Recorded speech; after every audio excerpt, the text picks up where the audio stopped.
Chapter 4057. As long as the conditions were set, Shadowless City's mysterious NV would definitely be able to reach a consensus with them.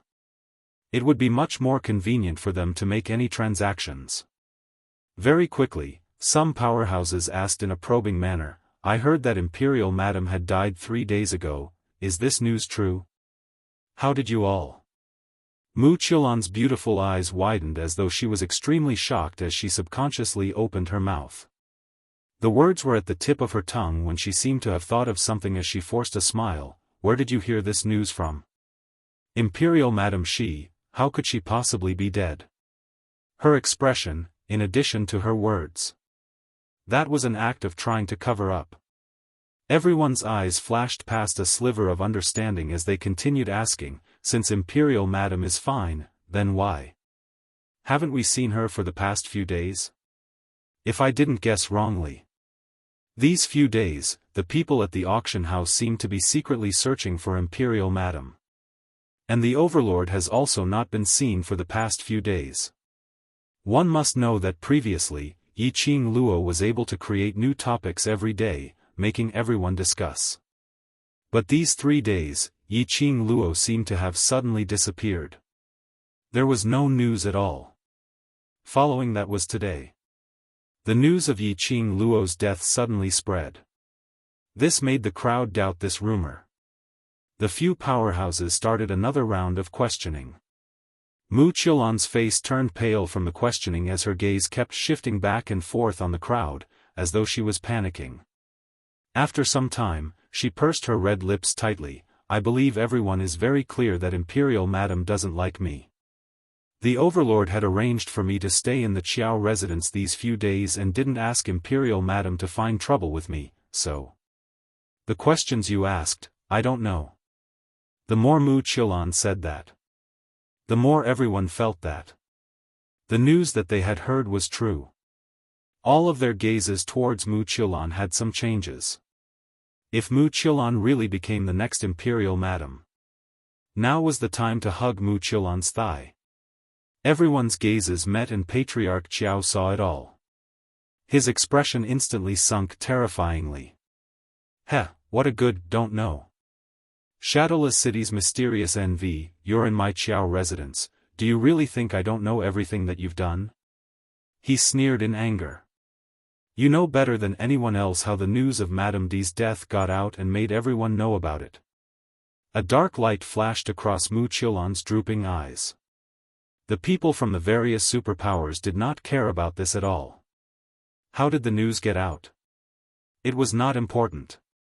The important thing was this news true?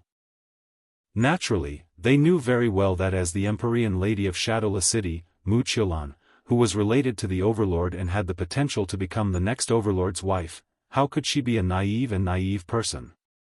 Mysterious Maiden of Shadowless City, we only want to know if this matter is true or false. Also, we also heard that the Emperor's wife was killed by the Overlord. Is this true? Wuxia pondered for a moment. With Patriarch Qiao around, she could forget about pretending to be a White Lotus and removing all the blame from herself.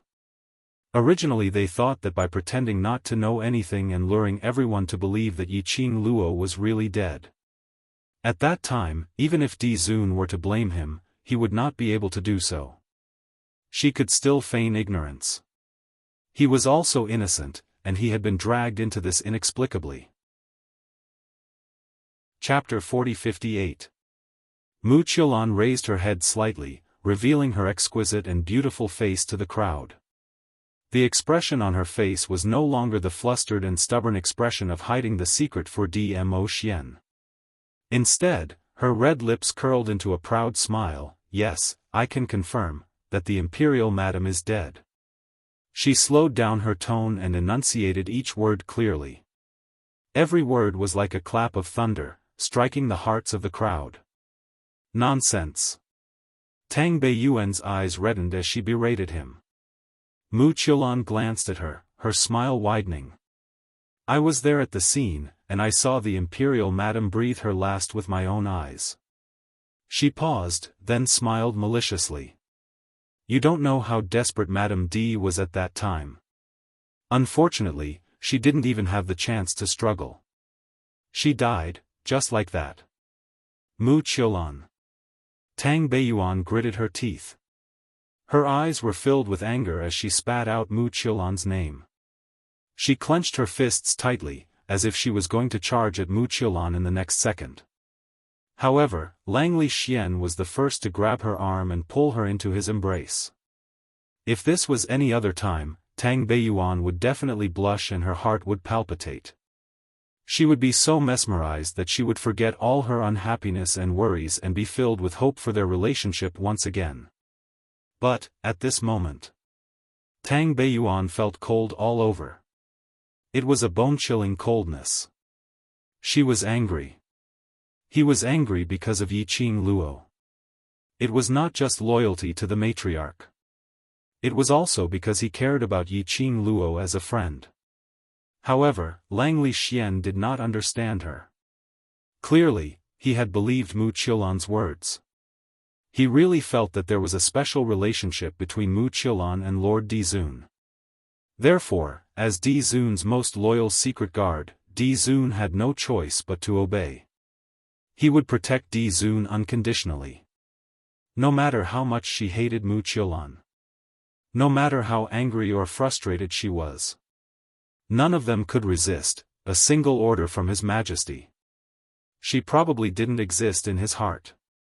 Her insistence, her wishful thinking, in the end, felt like a joke. She let out a low laugh. His anger, and his desire to vent it on Mu Qiulan, all died down in an instant. She lowered her eyes, and silently leaned into Langley Xian's embrace. His face was expressionless. The person in his arms quieted down, so quiet that it was a little strange. Langley Xian frowned and looked down at Tang Beiyuan. Tang Beiyuan lowered her head, so her expression could not be seen. Langley Xian only felt a little strange. Just as he was about to say something, he was interrupted by Mu Qiulan's voice, very angry. Very angry? Do you want to kill me? He, so what if you kill this mysterious fairy?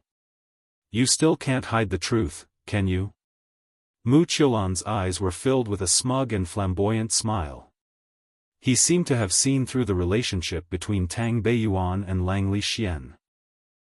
She even deliberately provoked him. Furthermore, with that loyal dark guard around, even if you want to kill this mysterious fairy, you will have to see if he agrees or not. Tang Beiyuan didn't even lift her head. His emotions did not fluctuate or change in the slightest. She was so quiet. Langley Xian couldn't help but lower his head to look at the person in his arms. His brows creased even tighter. Tang Beiyuan didn't respond and Mu Qiulan felt that it was pointless, so she hurriedly continued to bring the topic back to Yiqing Luo. This mysterious fairy has already said what you want to know. Now, what other questions do you have? Chapter 40-59. It was one thing to hear that Madame D was dead. It was a completely different matter to hear the relevant person admit it with his own ears. It felt completely different, okay? Shadowless City's Empyrean fairy's tone was so certain that she did not seem to be lying. After all, this kind of lie was too easy to expose. Moreover, if this matter was really fake, the Overlord and Yiqing Luo should have come out at the first instance to refute the rumors. Mu Qiulan raised her chin slightly and smiled haughtily. Every single rumor that has been spread out is true. She paused for a moment and deliberately slowed down her speech. Word by word, she said, including the news that Di Furen was killed by Di Zun, everyone's expression changed unpredictably again. All of them were so shocked that they didn't know what to say. Madame D was dead. Moreover, Di Zun had personally killed him. She had seen how much the Overlord doted on Madame D. No one could imagine the scene of His Majesty attacking Madame D. Have you ever wondered, who could kill a woman as powerful as the Emperor's wife, who had treasures and terrifying battle pets, without giving her a chance to struggle? Mu Qiulan's smile widened. That's right. Mu Qiulan's smile widened. There was no one else but the Overlord. This was the thought that flashed through everyone's mind. Looks like the rumors that he had heard were all true. I didn't expect the Overlord to be such a heartless person. He was actually so ruthless. How heartless of him to turn hostile. But, thinking about it, it made sense. People like Di Zun, who were high and mighty. Who in the world could blaspheme him? In his eyes, women were merely an external object. Of course, none of this had anything to do with them. The Overlord's gossip was not something that people like them could guess. I see. I didn't expect His Majesty to value Lady Mystic Fairy so much that he even killed His Majesty. Oh, even Lady Night for her. Ever since Miss Yi used the Overlord's substitute secret guard to impersonate the Overlord, I've felt that. Miss Yi doesn't deserve the Overlord at all. Lord Mystic Fairy, congratulations. Looks like you'll be able to fulfill your wish in a few days. It was just a short period of silence. Immediately, people began to flatter him. With smiles on their faces, they cupped their fists at Mu Qiulan. She even moved closer to Mu Qiulan's direction. More than 20 people came over. At least more than half of the people gathered around Mu Qiulan. As for the other half, they were thinking about the consequences. Some of them were unable to believe that the Overlord was such a fickle and heartless person, and were unable to believe that Yi Qing Luo, such a strong and confident person, would die so silently. Flattering words and Mu Qiulan's complacent laughter. All of them were provoking Patriarch Qiao. These people had no bottom line. No conscience at all. Inhumane. Yi Qing Luo was considered as their savior. He was the benefactor who had saved the entire land. These people were indifferent towards Yi Qing Luo. Human nature is cold and heartless. Heh, Mu Qiulan's complacent and arrogant voice rang in his ears. Well said. Once I become the Empress, I will do my best to fulfill all of your requests. There's no need to thank me. Since the Overlord has chosen this mysterious fairy should be the Overlord's right-hand man and help the Overlord manage the Imperial Palace. Her complacent tone made it clear that she had already regarded herself as the future mistress of the Imperial Palace. Chapter 4060. That clapping sound, at this juncture, was extremely attention-grabbing. Everyone looked towards the direction of the sound. Immediately after, they saw a dazzling fiery figure, appearing in front of everyone's eyes. The young lady clapped her hands as she walked in elegant steps, slowly walking closer. Her dress fluttered, like a burning flame. Even though the person who came was wearing a veil, concealing that devastatingly beautiful face. But, when everyone saw the young lady in front of them, the first figure that appeared in their minds was Yi Qing Luo. In this world, there was no one who could wear a simple red dress without any patterns, in such a dazzling manner. It made one totally unable to shift their gaze away. That was what everyone thought. Mu Qiulan was the same. The moment she saw the red-robed young lady appear, Mu Qiulan's mind instantly went blank. As though there was a buzzing sound reverberating in her ears. Her entire body turned stiff and cold, unable to move. It was Yi Qing Luo. How could she possibly appear? Wasn't she already dead? She saw Yi Qing Luo being taken away by the vines with her own eyes. She saw the Overlord leaving the West Cliff Mountain alone, with a heavy and sorrowful expression. Obviously, after searching for Yi Qing Luo, there was nothing. Why? Why was Yi Qing Luo still alive? This was impossible. Numerous voices kept colliding in Mu Qiulan's mind. It was as if something was about to explode in his mind. You are. One of the forces stared at the young lady in front of them, taking the lead to break the deadlock. Everyone then reacted, as pairs of curious and puzzled gazes swept towards Yi Qing Luo. Who am I? The young lady's clear voice, obviously carrying a smile, but when it entered everyone's ears, it made one's back inexplicably chilly. It was as if something cold was strangling his heart. The young lady was still laughing in a low voice. Her laughter was pleasing to the ears, like pearls falling onto a plate, extremely pleasant to listen to. But every single sound was like a huge rock, falling onto everyone's hearts. Actually, I'm also very curious, who should I be now? The young lady continued speaking, as her slender fair fingers gently placed on her veil, lightly tapping her pink lips, as her smile deepened. After all, in everyone's mouth, I'm already a dead person. The young girl's words were like a clap of thunder, striking everyone's hearts. Pairs of doubtful eyes turned into shock and disbelief. It was also faintly mixed with fear and panic. You're Yi. Madam Emperor? Everyone's hearts trembled. The young girl tilted her head, and a strand of her fine black hair fell over her shoulder, making her look like a fairy who had mistakenly entered the mortal world. However, the words that came out of her mouth were chilling. Imperial Madam? Isn't the Madam D that everyone is looking for over there? How can a dead person like me bear the responsibility? She pointed at Wuxia, who was standing there stiffly. Everyone couldn't help but shiver, their eyes filled with shock.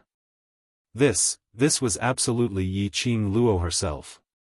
Other than the Overlord and Yi Qing Luo, no one could make them feel so pressured.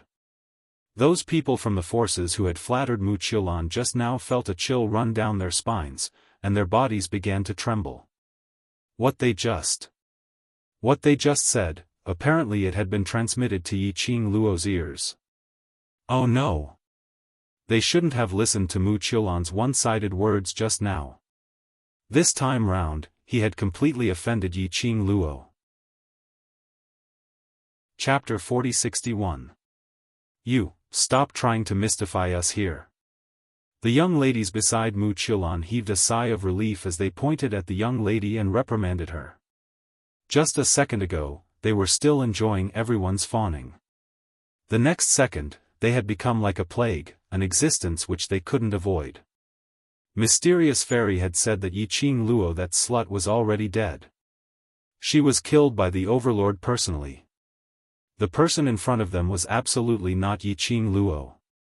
Someone must be trying to mystify us. Hearing the young lady's angry rebuke, Wuxia also regained her senses from the shock. She froze her icy cold body as her hands clenched tightly. A pair of beautiful eyes stared at the young lady without blinking. She took a deep breath, trying her best to maintain the calmness in her voice as she said word by word, "Who are you? What's your motive for impersonating the Overlord?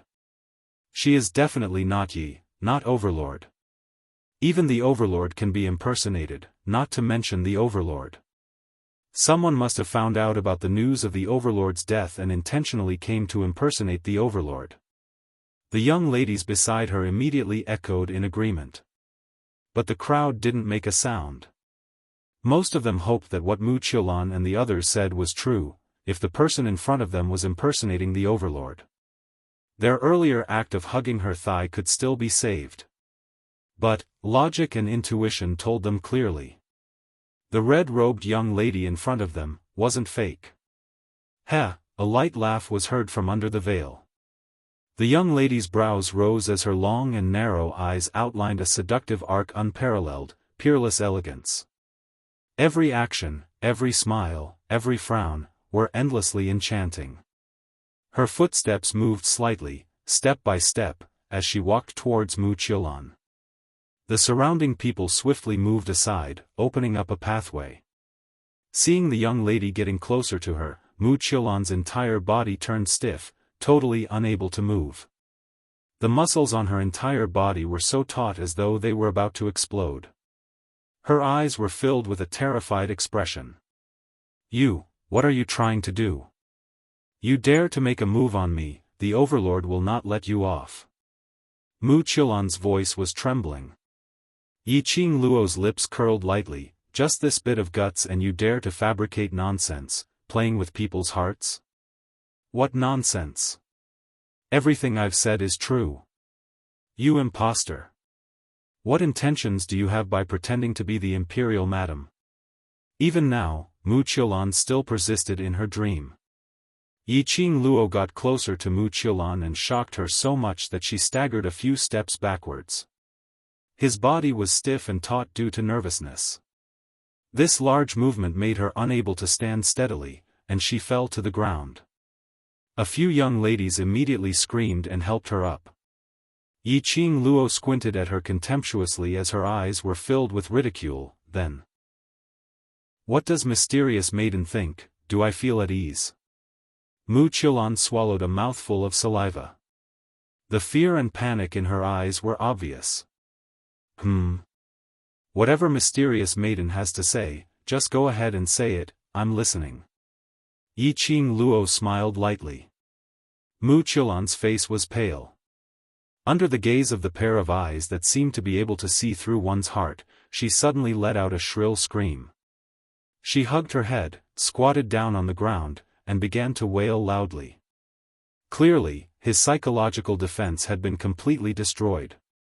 Yiqing Luo gave a light scoff as she slowly pulled away from Mu Qiulan.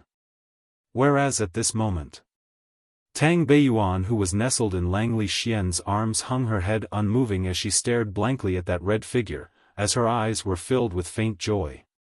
Mistress, mistress. Chapter 4062.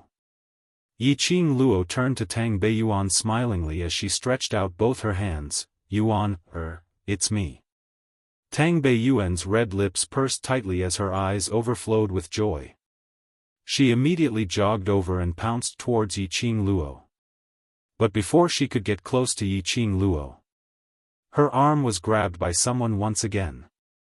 Langley Xian grabbed her wrist as his grave and stern face was solemn. Yuan, she is the imperial madam, don't be unreasonable. Tang Beiyuan's footsteps halted as her face turned slightly pale as she glanced sideways at the hand he was grabbing. That smiling face froze on her face. Let go. Her lips pursed even tighter. Langley Xian frowned. You're angry? Tang Beiyuan suddenly laughed as she raised her head slightly and sneered at the man's solemn handsome face. Her smile was full of sarcasm. You have always paid attention to the occasion, but now you're holding me like this, I'm afraid it's not good. Yuan, Langley Xian's brows creased even tighter as his solemn expression added a heavy pressure for no reason. Tang Beiyuan swung her hand. Let go. Langley Xian took a look at Yiqing Luo and looked down at Tang Beiyuan. Don't mess around, after this matter is over, tell me whatever anger you have in your heart. I'm not angry. Tang Beiyuan's red lips curled slightly as her other hand held onto Langley Xian's hand as she tried to pry off his fingers. My relationship with the imperial madam doesn't need Hall Master Lang to worry about it. In order to maintain Hall Master Lang's upright and plain-spoken image, Hall Master Lang better not tug at me. Langley Xian's dark eyes flashed a trace of astonishment. Just as he was about to say something, a fair hand swayed slightly in front of his eyes. A fair, slender hand rested on Tang Beiyuan's wrist. Langley Xian raised his eyes and met with the young lady's bright eyes and white teeth. Hall Master Lang, you're hurting her. Yiqing Luo smiled as she spoke. In her smile, there was a trace of cold glint. Langley Xian's pupils contracted as he swiftly moved his palm away and lowered his eyes as he respectfully greeted, Imperial Madam. Just like what Beiyuan said, Hall Master Lang doesn't need to worry about my relationship with Beiyuan. Yiqing Luo smiled as she pulled Tang Beiyuan into her arms. The woman's slender body was somewhat cold. Yiqing Luo gently caressed the back of Tang Beiyuan's hand and then raised her eyes to look at Langley Xian. Hall Master Lang, you can't treat your lover like a subordinate, otherwise why would you need your lover to do? Saying that, she pulled Tang Beiyuan and walked to the other side. Perhaps Beiyuan's status made Langley Xian. Or it Langley Xian didn't dare to ignore her. Lang Luo's words. Yiqing Luo pulled Tang Beiyuan as they walked a few steps further away. She then raised her eyes and shot a glance at Langley Xian. You like him very much? The smile on Tang Beiyuan's face froze for a moment. She quickly adjusted her emotions and changed the topic with a smile. I knew you would be fine. Yiqing Luo didn't force her to reply as she raised her hand and tucked the stray strands of hair behind her ear before smiling. Aren't you afraid that I'm an imposter? Even Ah Xian is impersonated, not to mention me. Yiqing Luo replied with a smile. Tang Beiyuan replied, the real can't be faked and the fake can't be real. If you carefully identify, how could you not recognize the fake? Tang Beiyuan said, the real can't be faked, and the fake can't be real. If you look carefully, how can you not recognize the fake? Both of them had no misgivings and didn't conceal their conversation at all. The two of them had no misgivings and didn't conceal their conversation at all. Everyone could clearly hear the hidden meaning behind his words. Wasn't this mocking them for treating an imposter as the real overlord? Chapter 4063. Everyone was drenched in cold sweat. Their minds were in a blank state from fright. There was no way for them to calm down and think about how to make Yiqing Luo believe them. You're back, do you want to go over to the Treasure Exchange Hall to take a look? These few days, the boss of Treasure Exchange Hall is very worried about you. Tang Beiyuan looked at the surrounding people from various powerhouses who had a terrified look on their faces and opened her mouth to suggest. With these people around, there were many things which were not convenient for them to say. Speaking of Treasure Exchange, Yiqing Luo nodded slightly. Naturally I have to go over to take a look. Pei Sheng, that fellow, we agreed to head over to the Heaven Realm after the first Treasure Exchange auction, but he still hasn't gone over till now. Old Master Huangfu probably thought that I'm not willing to let him go. That day, they also went over to West Cliff Mountain and brought Shadowless City's mysterious maiden back. Tang Beiyuan explained, Shadowless City's mysterious maiden kept saying that the internal area of West Cliff Mountain is extremely dangerous and going in would mean death, so they're all very worried about you. Tang Beiyuan smiled. These few days, Pei Sheng and the others frequently came over to the Qiao residence to inquire about Yiqing Luo and Dmo Xian's whereabouts. Adding on to the fact that Zhou Mo and Kitty Li were by the side chatting with them. Her relationship with Pei Sheng and the others was considered not bad. When Yiqing Luo heard that, her expression changed slightly. Let's head over to the Treasure Exchange Hall now. They already knew that she had met with danger in West Cliff Mountain. And the situation was perilous. She had gone missing for another 3 days. Adding on to the fact that the news of her death had spread like wildfire. Pei Sheng and the others were definitely getting more and more worried.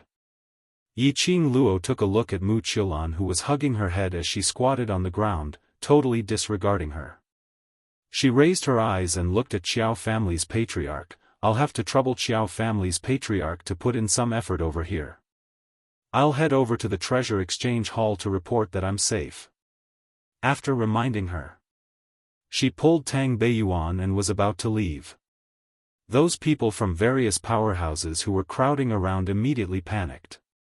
All of them immediately went up and carefully begged for mercy. Imperial Madam, it's us who have eyes but failed to recognize Mount Tai and listen to that slut's slanderous words. Earlier, what we said earlier wasn't our original intention. Imperial Madam. Imperial Madam is magnanimous, please don't be calculative with us. Right. Madam, it's all that bitch's fault. She used His Majesty to fool us. We had no choice but to say those words. Madam D, please spare us, please spare us. Trembling cries for mercy rose and fell one after another. Those powerhouses who were crowding around Mu Qiulan earlier had all gathered in front of Yiqing Luo. But due to Yiqing Luo's imposing manner, he didn't dare to get too close. Their eyes were filled with pleading and longing. They had stayed in without embroiling city because they wanted to build connections with the divine sovereign. Now that he had offended Madam D, he had offended His Majesty. If the main family found out, 3 layers of their skin would probably be peeled off. Thinking of the consequences, everyone trembled even more. Even his legs were trembling. Yi Qing Luo was surrounded so tightly that not even a drop of water could seep through. She could only stop her footsteps as her charming eyes lightly swept past the circle of people in front of her. Her eyes were calm and indifferent. He didn't seem to have any special emotions. The more arrogant she appeared, the colder she became. Everyone's heart was beating more and more restlessly. Yi Qing Luo's gaze was cold and chilly. After sweeping past everyone, her pink lips moved as she spoke in a lukewarm tone, "Your mouths are on your body, I don't care what you want to say. Make way." Chapter 4064. Immediately, someone directly knelt down with a plunk sound. "I know I'm in the wrong. Imperial Madam, please forgive my rudeness. Our powerhouses in future will definitely follow the Overlord's lead." That was a young man who looked like he was in his 20s. His face was filled with fear. To tell the truth, Yi Qing Luo wasn't too interested in these people. From the bottom of her heart, she had no intention to get involved with any powerhouses. They fawned on Mu Qiulan and belittled her actions, but she didn't mind at all. But apparently, these cultivators who were feeling guilty were afraid that Yi Qing Luo would take revenge on them because of this. Yi Qing Luo felt that it was rather funny. They were obviously a bunch of elites who lived in the upper class. But they were easily incited by others. Like these powerhouses, she couldn't even be bothered about them. "Imperial Madam. I was also forced, you can't do this. I've already apologized, I've already knelt on the ground to beg you, why won't you forgive me? We were also forced to do this. Not of our own will. Everything is that slut's." That young man was kowtowing hard as he spoke. His entire face was filled with malevolence and distortion. Many powerhouses frowned when they heard this young man's words. They could tell that this was absolutely a small powerhouse which couldn't be shown in public. But no one stopped him. They allowed the young man to kneel on the ground and kowtow to beg for mercy. This was also everyone's way of using this young man to test Yi Qing Luo's attitude. Yi Qing Luo didn't express any attitude, but Tang Beiyuan, who was standing by the side, laughed out angrily. "Forced? Who forced you? Who put a knife on your neck, forcing you to hug Mu Qiulan's thigh? Forced to do this? Stop joking, all right? Why are you the ones who were forced to do this? Then, where are those people? Why don't I see those powerhouses like you, flattering Mu Qiulan?" As Tang Beiyuan said that, she pointed to those powerhouses who were standing beside Patriarch Qiao, who had not expressed any opinion from the start. Although these powerhouses stood on Yi Qing Luo's side when Mu Qiulan was spouting nonsense, but they didn't stick to Mu Qiulan. Those people who were begging for mercy were reprimanded till their ears turned red as they lowered their heads in shame. Tang Beiyuan continued, "Don't say things like apologizing means I will definitely forgive you. I'll kill you and then apologize to you, do you accept?" I. The young man was speechless from Tang Beiyuan's barrage of words. "What? Don't you think I have to forgive you just because I apologize?" Tang Beiyuan sneered.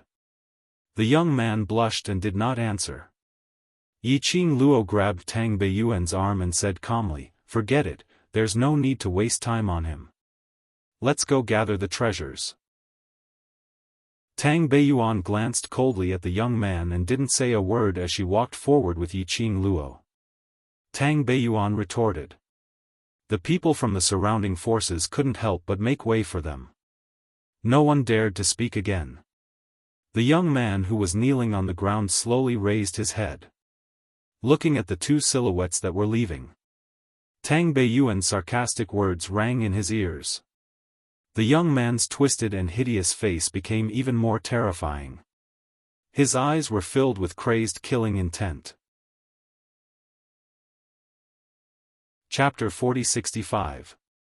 The young man's sudden action and that maniacal rage. All of them were caught unprepared. No one had expected that someone dared to make a move. For a moment, no one could react in time. The young man had already closed in on Yiqing Luo. His entire body exploded with a strong profound glow. Was he going to self-destruct? Everyone realized the young man's intention as their expressions turned horrified. Subconsciously, they dodged to the sides. Upon sensing the young man's violent profound glow, Tang Beiyuan had already rushed in front of Yiqing Luo in an attempt to help her block the young man's attack. Yuan, At the instance when Tang Beiyuan made her move, Lang Li Xian's footsteps moved as he stretched out his hand to hold on to Tang Beiyuan's body. At the same time, the young man's crazy killing intent was right in front of her eyes. Yiqing Luo. What situation was this? Were they all rushing to their deaths? It was just a young man, was there a need to be afraid that she couldn't evade? The two of them were blocking in front of her. It limited her damage output, all right? Just at the instance when the young man pounced over, a loud bang was heard as a heavy object landed on the ground. All of a sudden, an arc flashed before everyone's eyes, and something was sent flying backward. That heavy object fell heavily onto the ground with a miserable shriek. Dust filled the air as it slowly revealed the young man who was lying on the ground with a face filled with pain. And what attracted everyone's attention was, a tall figure stood in front of the young man. His purple robe billowed, and as his sleeves fluttered, the air waves surged violently, emitting a majestic and powerful aura. Overlord, Overlord. Everyone's legs turned into jelly as they looked at the man high above, as their hearts suddenly tightened. Overlord? The young man who was lying on the ground raised his head with a face filled with fear, trying to see the person's face clearly. But just at the instance when he raised his head, his chest felt as though it was on fire. A large mouthful of blood spurted out from his mouth. Following that, something seemed to be surging within his body. A loud bang was heard. His body suddenly exploded. Blood splattered and flesh splattered. Everyone held their breaths in shock by this scene. As for the man standing by the side, his peerlessly handsome face was icy cold, without any change in his emotions. No matter how the flesh and blood splattered in all directions. She had never touched a man. Ah, Xian. Then, a clear and sweet voice rang out. The man, who seemed to be covered in frost, melted like ice and snow. His entire person became gentle. He turned around to look at the girl. The cold lines on the man's face softened. It was just a simple emotional change. Everyone could feel it. How much did the Overlord care about Yiqing Luo? In this world, probably only Yiqing Luo alone could affect the Overlord's emotions. How could they be so stupid, to believe Mu Qiulan's words, to believe that Lord Di Zun would personally kill Imperial Madam? Why didn't you wait for me at the inn? Why did you run over here alone? Dmo Xian hugged the young lady's petite figure as he gently caressed her hair. Yiqing Luo glanced sideways at Mu Qiulan, who was squatting on the ground, hugging his head, as her brows rose with a smile which didn't look like a smile. Here to see your little lover. What little lover? Dmo Xian didn't care how many pairs of eyes were watching them as he bent down and bit her lips. My little lover, is only you. Chapter 4066. Yiqing Luo was just teasing, but it made everyone's hearts lift up. Those powerhouses who originally hugged Mu Qiulan's thighs were even more terrified. They were afraid that Yiqing Luo would expose them in the next second. But after Yiqing Luo said that, she only leaned into Dmo Xian's arms and didn't say another word. Dmo Xian followed Yiqing Luo's gaze as he calmly shot a glance at Mu Qiulan. There wasn't a single bit of warmth in his deep eyes. His thin lips moved slightly as his calm voice rang, keeping her alive is because you want her alive. If you don't like her, just kill her. Dmo Xian's voice wasn't loud. But he was the man who attracted the most attention. Even though his voice wasn't loud, everyone held their breaths in concentration as they listened attentively. They wanted to find out Dmo Xian's attitude. After hearing this sentence, those powerhouse's cultivators who believed Mu Qiulan's words earlier all turned pale. Overlord. Suddenly, Mu Qiulan, who was hugging her head squatting on the ground, suddenly raised her head and looked at Dmo Xian as her voice trembled. How could you? How could you be so heartless? Didn't like her, just kill her? In the Overlord's heart, what was she? Mu Qiulan looked at Dmo Xian in a daze as her eyes were filled with resentment and infatuation. Actually, towards Dmo Xian, other than his distinguished identity which attracted her, she truly liked him as a person. Why could he be so gentle towards Yiqing Luo? But he couldn't give her this love? If that Overlord who was gentle to her and wanted to pledge his love to her was real, how good would that be? Mu Qiulan's thoughts were written clearly on her face. Especially that blatant look in his eyes, staring straight at Dmo Xian. Dmo Xian's expression sunk. Yiqing Luo's figure moved slightly as she blocked in front of Dmo Xian, and blocked Mu Qiulan's vision. Her lips curled into a smile as her expression was calm as she met Mu Qiulan's vengeful gaze and spoke calmly, heartless? From the start, you're hugging an imposter, just your wishful thinking. You and Xian don't seem to have any feelings, so how can you say that you're heartless? It's all your fault, it's all your fault. Mu Qiulan screamed hysterically, if it wasn't for you, how could I have been fooled by an imposter? It's you, it's you. Yiqing Luo scoffed lightly. He ignored Mu Qiulan. Mu Qiulan's mental defenses had obviously collapsed completely. Even her consciousness was in a mess. He was on the verge of going crazy. Now, he had already dug out what she wanted everyone to hear from her mouth. There was no longer any meaning for Mu Qiulan to exist. She spared Mu Qiulan's life. But it was because of Dmo Xian's reputation.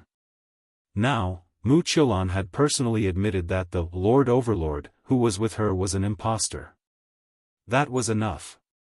Xian, let's go. Yiqing Luo held Dmo Xian's hand as she turned around and walked out of the courtyard. Naturally, no one dared to stop them and made way for them. As for Mu Qiulan, Yiqing Luo didn't need to specially remind her. There would also be someone to deal with Mu Qiulan. After all, Mu Qiulan's actions today had caused many forces to make the wrong choice. To show his loyalty. How could they possibly let Mu Qiulan off so easily? Whereas on the other side, Yiqing Luo and Dmo Xian's figures were about to disappear around the corner. Tang Beiyuan, who had been nestled in Langli Xian's arms, finally reacted as she immediately pushed Langli Xian, trying to chase up to Yiqing Luo's footsteps. Chapter 4067. The man's palm was scorching hot.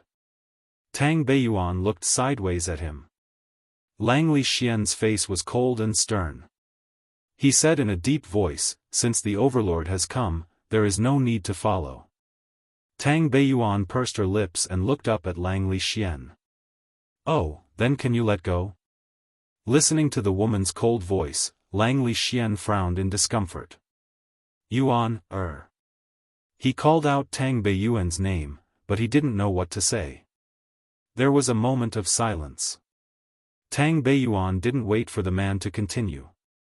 She moved her hand and broke free from the man's restraint. "If there's nothing else, please move aside." "Why are you angry?" Langli Xian didn't let go. He pulled her in front of him, and their eyes met. "What have I done wrong? You should tell me." Tang Beiyuan's smile was a little cold and her eyes were a little sore. "You didn't do anything wrong. It's all my fault, so please let go of me. Stop messing around, okay?" Langli Xian somewhat helplessly pressed his eyebrows. "It's not easy for us to go on a mission together." "Good, okay?" Tears welled up in Tang Beiyuan's eyes. Her eyelashes were slightly wet. He also knew.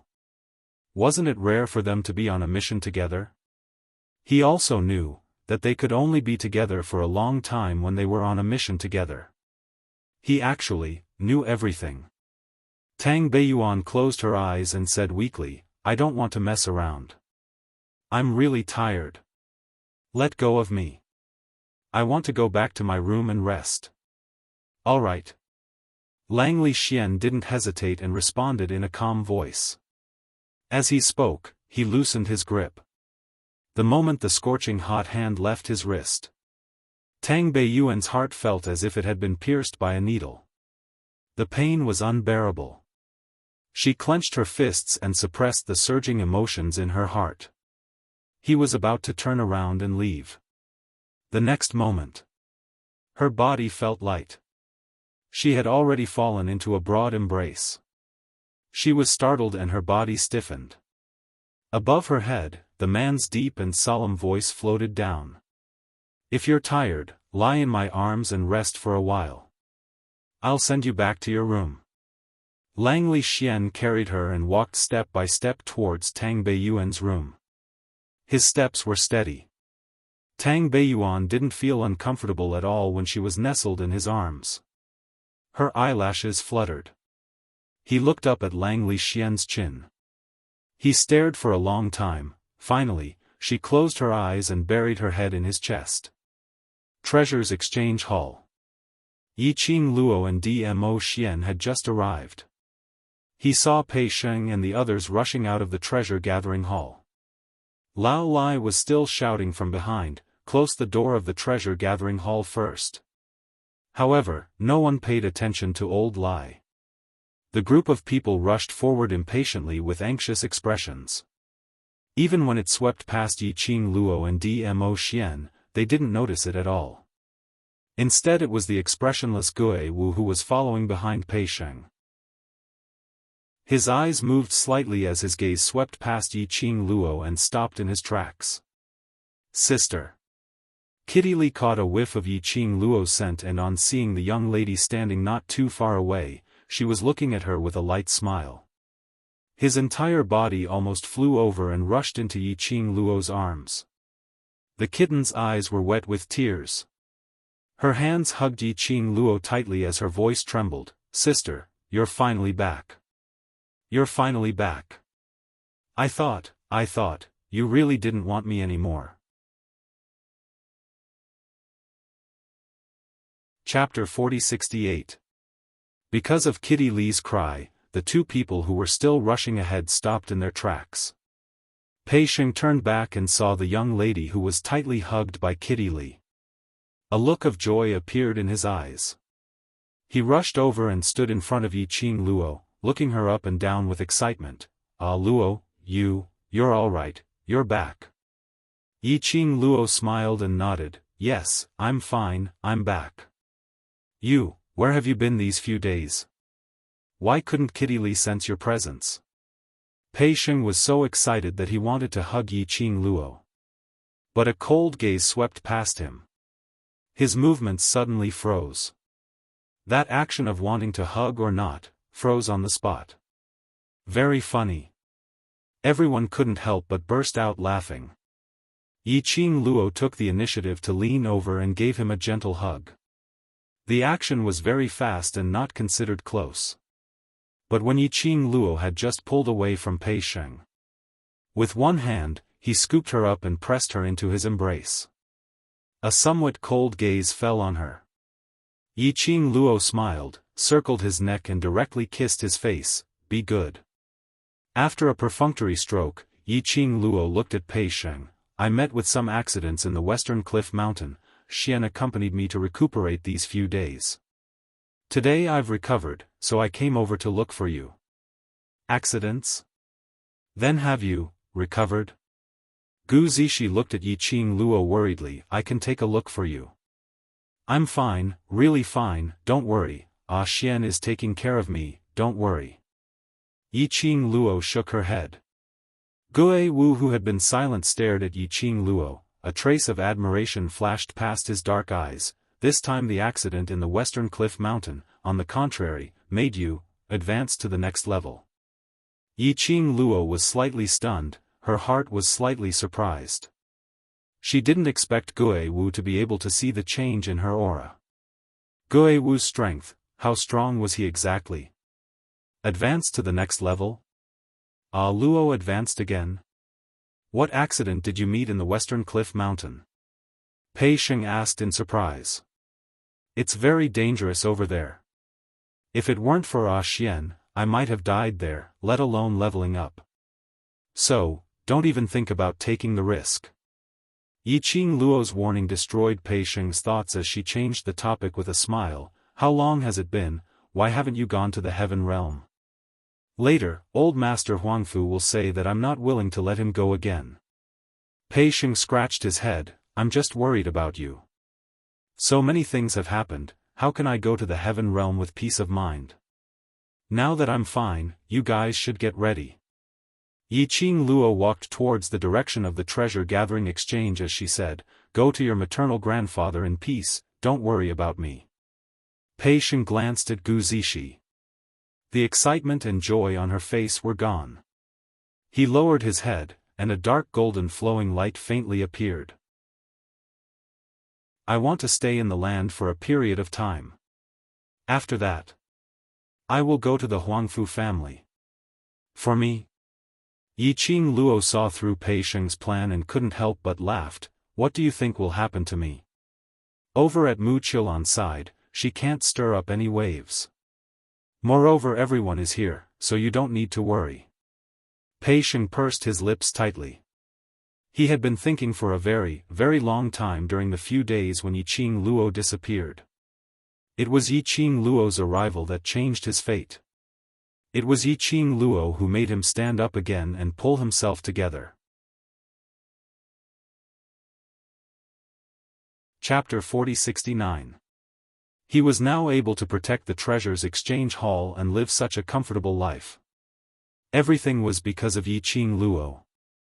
If anything happened to Yiqing Luo, he would never be able to forgive himself. He had yet to repay Yiqing Luo's kindness, so how could he leave the Earth Realm in peace and head towards the Heaven Realm to search for his own future, even if Pei Sheng had grown up? However, the sentimentality in his bones could not be corrected in a short period of time.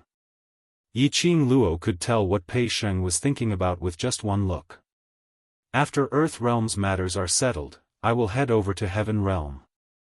Yiqing Luo's lips curled as she laughed lightly. So you and Zishi go over there and wait for me first.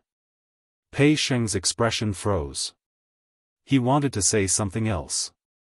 But Yiqing Luo was the first to speak. You guys go over first and make good use of this opportunity. After you've stabilized your footing in the Huangfu family, when I go to the Heaven Realm, you can take care of me, isn't that right? Yiqing Luo's words successfully blocked Pei Sheng's words. Alright, since Ah Luo has said so, don't think too much about it. Gu Zishi held on to Pei Sheng's arm and said gently, if we really want to thank Ah Luo, we can wait for Ah Luo in the Heaven Realm. When Ah Luo reaches the Heaven Realm, we can become her backing. Yes, that's what I mean. Yiqing Luo snapped her fingers, whether I can do whatever I want in the Heaven Realm in the future depends on you. The minute Yiqing Luo's words came out, it made the surrounding few people couldn't help but burst out laughing. At the same time, in the Qiao mansion, Qiao family had dismissed all the people from those forces. Even the few young ladies who followed Mu Qilan were forcefully called as guards by Patriarch Qiao and thrown out of the Qiao mansion. After that, he ordered the servants to carry Mu Qilan back to her room. Mu Qilan's emotions were very abnormal.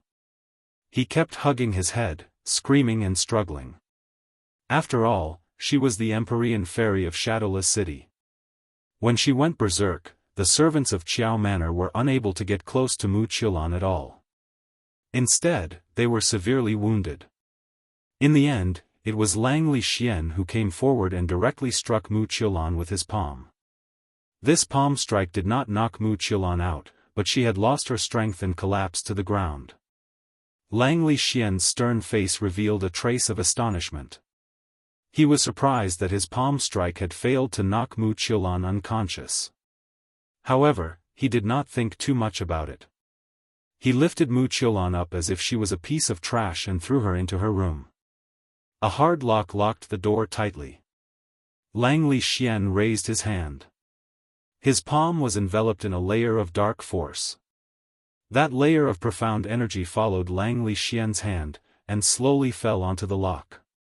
It formed a protective shield. Hall Master Lang, go and take care of Hall Master Tang first. I will have people look after this place. Xiao family head cupped his hands towards Lang Li Xian. Lang Li Xian was about to refuse. But, just as the words were about to come out of his mouth, in his mind, Tang Beiyuan's face, which was clearly smiling but was filled with endless sorrow, appeared. There was a dull pain in her heart. He slowly clenched his fist. He looked at the tightly shut door, then looked at the lock that was shrouded in profound energy. Unless someone with a higher rank than him appeared, only then could he open this door. Finally, he nodded and replied, then I'll have to trouble Patriarch Xiao. This was Lang Li Xian's first time, putting Dmo Xian's instructions second. His heart was filled with thoughts of Tang Beiyuan's face, and that smile at the corner of her mouth, that pierced his heart. But he did not know. Not long after he left for Tang Beiyuan's courtyard, a wisp of black smoke slowly floated into the tightly shut door. Chapter 40-70. In the room, Mu Qiulan laid on the bed. Her entire body was in pain, making her body kept on trembling lightly. Her forehead was oozing with cold sweat. Because of the intense pain, her malevolent expression was distorted to the extreme. Her breathing was very heavy. That palm of Lang Li Xian just now could practically take her life. Her entire body was in so much pain that she wanted to faint directly. But she was very clear in her heart. She had no way to faint. Because, in the West Cliff Mountain, that medicinal pill which Yi Qing Luo threw to her made her consciousness maintain a clear mind forever. Even if she slept, she would not be able to sleep peacefully. She believed. Even if she died now, perhaps they would clearly feel how they were dying bit by bit. Mu Qiulan's heart was filled with hatred. Suddenly, the entire room sunk into a kind of December day atmosphere. The bone-chilling cold made her entire body shiver. You trash! An icy cold voice rang beside her ear. That voice was very pleasant to listen to. But it was wrapped in a deep chill. Hearing it made one shiver even though it wasn't cold. The moment that voice rang, Mu Qiulan, who was originally lying on the bed, almost unable to move, suddenly sat up straight, as her face was filled with terror as she looked in front. It was a sudden movement. Made her body, emitted an intense tearing pain. As though someone had dismantled it, and then reassembled it back together. She was in so much pain that she was drenched in cold sweat, as she panted heavily, but her gaze had always been looking in front. You. In the air, a wisp of black smoke faintly appeared. The smoke curled up, as it revolved and floated. Gradually, a slender figure appeared indistinctly in the black smoke. The black smoke was thick, and that person's face could not be seen clearly. She could only faintly see, under the black smoke. That person's eyes were like a venomous snake. Mu Qiulan's face was filled with terror, as her hands clutched tightly onto the blanket beneath her. In the black smoke, the figure's lips curled into a cold smile, as his voice was extremely sinister, helping you with all the details, arranging everything properly, and actually managing things to such a state. Tell me, are you a trash? That person's tone was full of mockery and disdain. However, Mu Qiulan didn't dare to reveal the slightest bit of displeasure. She didn't have her usual lofty and unconvinced demeanor. She shrunk her neck and trembled uncontrollably. I am sorry. I didn't want it to be like this. I didn't want to, in order for you to drive a wedge between God Monarch and that SL*T, he gave you the jade pendant. Now that the jade pendant is gone, their relationship has become even better." That person chuckled as he spoke of the things that Mu Qiulan had failed to accomplish. His tone was calm, and it did not seem like he was questioning or blaming her at all. But this was the case. The more Mu Qiulan sensed the approaching danger. I. He wanted to explain, but his tongue was curled up in fright. His teeth were chattering, and he couldn't utter a single word. Idiot. You can't even recognize the real venerable sovereign, and you still treat an impostor as your true love. You're really stupid. Mentioning this, the man's tone was obviously a little more angry. She suddenly flicked her sleeve. The ball of black smoke swiftly attacked Mu Qiulan's direction. The smoke instantly wrapped around Mu Qiulan's neck. It lifted her up into the air. Mu Qiulan widened her eyes, begging for mercy in fright and unwillingness. That person sneered. As he laughed, the black smoke became thicker and thicker. Chapter 40-71. Hearing that he still had value. Mu Qiulan's eyes immediately shone with hope. As long as you let me go, I'm willing to do anything for you, as long as she was still useful. He wouldn't have killed her. She could still live. As long as she was alive, she would have a chance to make a comeback. Mu Qiulan was filled with hope.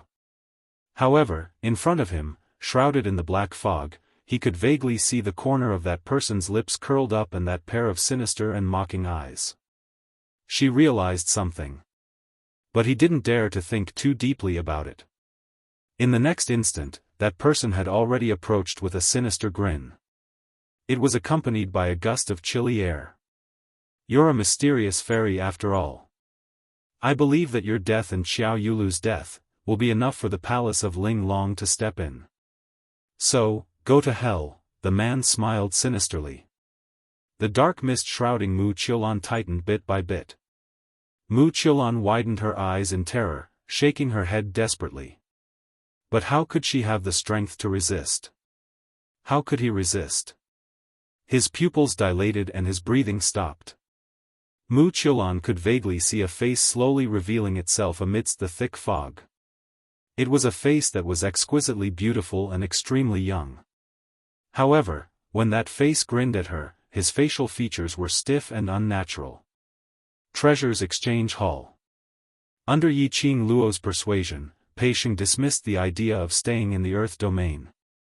Immediately, Yiqing Luo urged them to make a move. Pei Sheng was confused. "Do you need to be in such a hurry? How can I not be anxious? When old man Huangfu left, he instructed you to immediately head to the Heaven Realm after the first auction. How long has it been?" Yiqing Luo replied in a serious manner. In fact, he was worried that something would happen again and drag Pei Sheng down again. After all, if he stayed here for too long, he would definitely die. Old Master Huangfu couldn't help but overthink things. On top of that, old man Huangfu was returning to the Huangfu clan ahead of time. Because of Huangfu Fengyan. Old Master Huangfu was filled with guilt towards Pei Sheng. He would definitely arrange everything for Pei Sheng in the Heaven Realm. If this dragged on any longer, it would only disrupt old Master Huangfu's plans.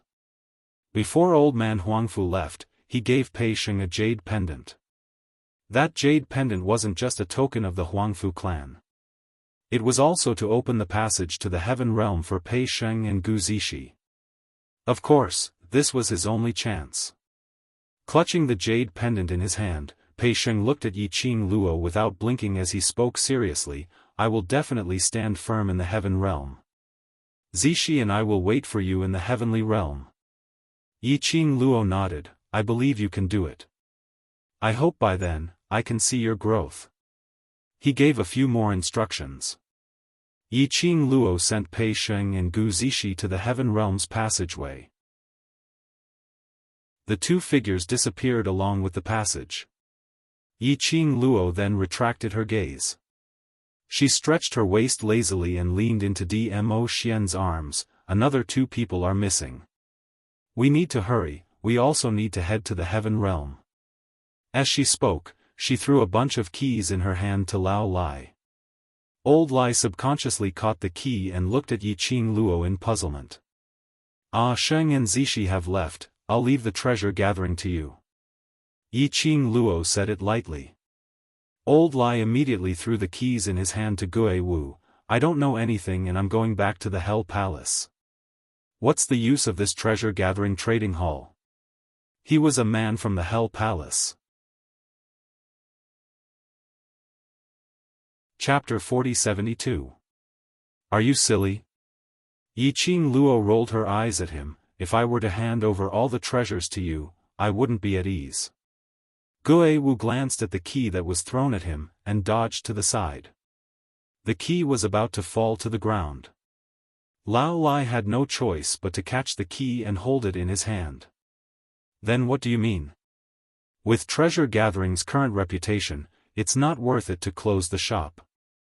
Yiqing Luo said, moreover, the treasure gathering is Ah Sheng's blood and sweat, and is also Ah Sheng's obsession. To close it just like that. Although Ah Sheng won't say anything, but in his heart, he will definitely feel upset.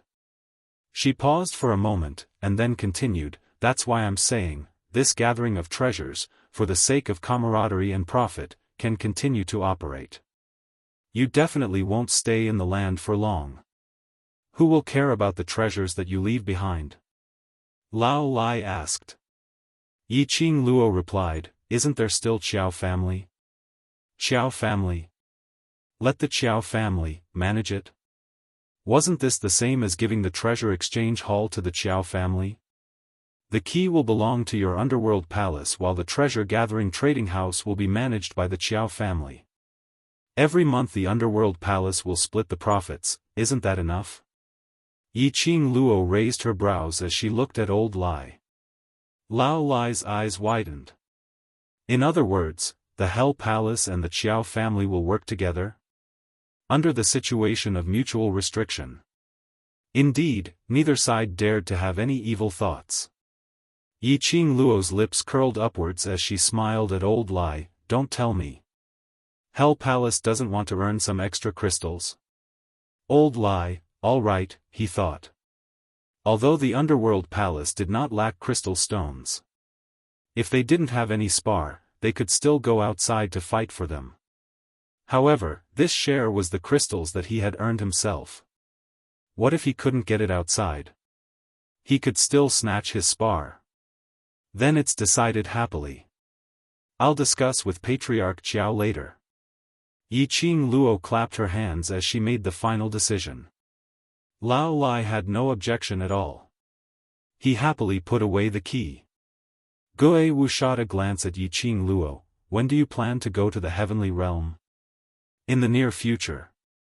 Yiqing Luo thought for a moment. Mu Qiulan's matter has come to an end and the impostor's matter has also been settled. Let's wait for the balance historian's side to completely confirm that the Earth domain will not suffer any sudden attacks from the Palace of Seclusion during this period of time. A completely different calmness and vicissitudes of life appeared on Gue Wu's cold and handsome face. He seemed to smile. It was a very shallow curve. You really treat the matters of the Earth domain as your own business. Yiqing Luo shrugged her shoulders as she spread out her hands. No choice, who asked me and Palace of Darkness to be mortal enemies? Palace of Darkness can't wait to kill me and I can't wait to kill them. This matter concerns Palace of Darkness, so of course I have to treat it seriously. Let's not talk about these things. Zhou Mo's long and narrow almond-shaped eyes lifted, and he leaned over with a smile. The matter of the impostor has been resolved? What I'm more curious about is, who exactly is that impostor? As he spoke, he stroked his chin. To be able to imitate the venerable emperor so vividly. TSK, if it wasn't someone familiar, how could he imitate it? Yiqing Luo took a look at Dmo Xian before shifting her vision onto Zhou Mo, who was smiling cheekily. I'm more curious than you to know who that impostor is. What? Didn't they say that the problem with the imposter was solved? You still don't know who that person is? Zhou Mo had an expression of disbelief. Yiqing Luo spread out her hands. He was the one who settled it and refused to tell me who the person who impersonated him was. Chapter 4073. Zhou Mo had just finished his words. Gue Wu, Old Lai, and the rest tacitly distanced themselves from him. Even Kitty Li shook her little ears and wagged her tail as she shrank behind Yiqing Luo. Zhou Mo looked around and saw that the few of them had distanced themselves from him. He helplessly spread out his hands. What I asked, isn't it what you want to know? Moreover, what I said was not the truth. The few of them stood a few steps further away. They shook their heads in unison. This was absolutely not what they wanted to know. Don't push the blame to them. Sai, you guys are too. Before he could finish his words, a cold gaze fell onto Zhou Mo. Dmo Xian's face was solemn and cold as he looked at Zhou Mo calmly. His gaze was like ice, very breathtaking. No matter how Zhou Mo ignored it. That gaze followed him like a shadow. Several breaths later, Zhou Mo raised his hand, indicating his surrender. Fine, I won't ask any more, all right? Dmo Xian's cold gaze swept past him and retracted it. TSK. This makes me feel that there's something fishy going on. This sound was extremely soft. It was him who was mumbling. He hadn't finished mumbling. Zhou Mo suddenly let out a miserable, ah. His entire body flew out and crashed onto the ground. His limbs were facing the sky as he fell into a state of confusion. His mouth kept on howling, ouch ouch. That tall man who stood beside the young lady slowly smoothed his sleeves. Purple clouds billowed as invisible profound waves surged. Damn! I can't even complain, do you need to be so cruel? I'm in so much pain. Zhou Mo supported his waist as he stood up. No matter how he howled. The few people who were watching from the side all hid far away and did not pay attention to him at all. Zhou Mo pressed his chest with a pained look, you bunch of heartless people. Succumbing to the tyranny of the overlord. And little wild cat, I'm already injured to this extent and you don't even feel sorry for me. Kitty Li popped out her little head from behind Yiqing Luo. You're courting death, Kitty won't accompany you. Kitty will stand with sister on brother-in-law's side. Zhou Mo. F***ck, he was so angry that he wanted to vomit blood. What should he do? Dmo Xian shot a glance at that handsome fox-like face which was now twisted into a ball as he sneered, don't say anything that will affect the relationship between this lord and Lil Luo, in front of Lil Luo. I was just F***king kidding. Zhou Mo gritted his teeth. Even jokes won't do. Dmo Xian raised his eyes slightly, his vision fixed on him. His gaze swept over. Zhou Mo was instantly terrified. He shrank his neck and didn't say anything else. This farce had actually eased the atmosphere among the crowd quite a bit. Yiqing Luo smiled as she looked at Zhou Mo, who was still holding onto her waist and pressing onto her chest while stretching out his hand towards Kitty Li, howling as a sliver of helplessness flashed past her eyes. It could be seen that Dmo Xian did not go all out. Zhou Mo didn't suffer any substantial injuries. It was just purposely howling there to attract the attention and concern of a certain cat. She didn't expose him. Instead, she raised her eyebrows and looked at the solemn man beside her. To be honest, she was also very curious. Who was the person who impersonated Dmo Xian? To tell the truth, that impersonator impersonated Dmo Xian. Some of his actions, mannerisms and tone were extremely similar. If it wasn't for the fact that she understood Dmo Xian too well.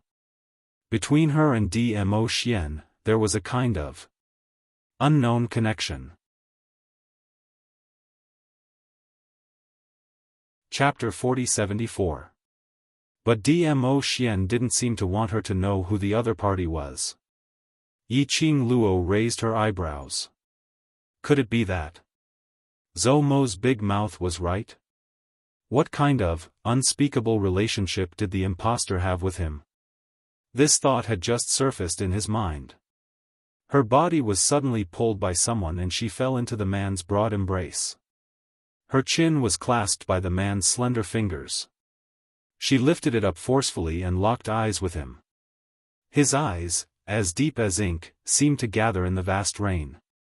With a single glance, Yiqing Luo's heart seemed to be bewitched for a moment as she felt dizzy for a moment.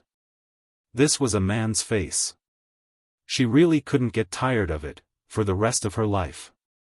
Every time he suddenly flirted with her like this, all of them were able to stir up her maiden heart. You don't believe me? Dmo Xian narrowed his peach blossom eyes, reflecting a dangerous message. He just swept a glance at Yiqing Luo's expression and he could tell what she was thinking about. Yiqing Luo blinked her long eyelashes. No. Do you want to know who the impostor is? His thin lips curled up. His smile was devilishly charming. It made Yiqing Luo's heart skip a few beats uncontrollably. Her lips felt dry. She coughed and shook her head. No. Dmo Xian slowly loosened his grip on her, but he didn't let go completely. His thin lips curled up and he smiled devilishly. Since you don't want to, then I won't say it. Yiqing Luo, he had fallen for the honey trap again. At the end of the day, he still didn't want to ask about the impostor. He didn't want her to know. She could investigate it herself. Yiqing Luo's idea soon got the chance to execute. That was after treasure gathering and everyone had lunch. Yiqing Luo stayed in the treasure gathering to tidy up some of the more precious items, in case when Hell Palace and Xiao Palace worked together to manage the treasure gathering, there might be some disputes due to benefits. Seeing that Gue Wu, Old Lai and the others were gathering treasures, Dmo Xian then left to settle some matters. Before he left, he specially tugged Yiqing Luo as he instructed seriously, I'll come pick you up 4 hours later. Stay in the treasure gathering obediently and don't go anywhere else, do you understand? His tone made it seem like he was treating her as a troublemaker. Was she a troublemaker? It was clearly trouble that came to find her, all right? She had always been obedient and never took the initiative to look for trouble, okay? Grievance. Yiqing Luo put on a sour face as she sent Dmo Xian off and went back into the treasure house. Just before Dmo Xian left for half an incense stick of time, Yiqing Luo was rummaging through the treasure's warehouse. Suddenly, he heard a few soft noises coming from the darkness. She was the only one in the warehouse. Gue Wu and the others were all in the hall calculating the accounts. How could there be other people in this warehouse? Yiqing Luo's expression congealed and her gaze turned sharp as she quietly approached the direction where the sound came from. Just as he approached, a purple streak of light flashed before his eyes. When he raised his head again, he could only vaguely see a slender figure disappearing before his eyes. Yiqing Luo's eyes sunk as she looked around. He saw that nothing in the warehouse had been touched. She frowned and looked in the direction where the voice disappeared. He quickly caught up with her. That figure was obviously trying to seduce her. When she chased after him, the figure flashed again and disappeared before her eyes. Yiqing Luo's brows creased even tighter. Was this another trick from the secluded palace? Wasn't it over after making use of the King of Darkness the last time? Now, they came up with a new trick again? Chapter 4075. She stopped in her tracks, narrowed her eyes, and scanned the surroundings, alertly releasing her perception. Suddenly, her gaze paused. His line of sight was fixed on the purple figure standing under a huge banyan tree not too far away. His luxurious purple robe fluttered in the strong wind like rolling clouds. Especially, his face was peerless and extremely handsome. Just a glance was enough to make one sink into it. But after Yiqing Luo swept a glance, the expression on his face revealed a mocking smile that wasn't a smile. Her half-squinted eyes reflected a piercingly cold light. She retracted her vigilance, crossed her arms over her chest, and looked at that person with ridicule. That person slowly raised his head and met her gaze. Their eyes met. His peach blossom eyes that were as deep as an abyss seemed to be filled with a pool of spring water. His red lips curled upwards, with a hint of demonic charm. He stood on the branch and reached out a hand to her. His voice was deep and gorgeous, extremely sexy. "Little Luo, come here." Yiqing Luo's pupils contracted slightly. The frivolous smile at the corner of his mouth became even wider. She raised her eyebrows and smiled at him. The two of them stared at each other for a long time. The man retracted his hand and smiled helplessly. "As expected, I still can't fool you." Yiqing Luo scoffed lightly. The man's sleeves fluttered as he flew down from the tree and landed in front of Yiqing Luo. That face, which was exactly the same as Dmo Xian's, was reflected in Yiqing Luo's pupils from a close distance. "Do you like to pretend to be Xian so much?" Yiqing Luo smiled faintly. The man lowered his eyes and looked deeply at the young girl in front of him. His eyes were filled with warmth. The look in his eyes made her very uncomfortable. Such a gaze. She really has guts.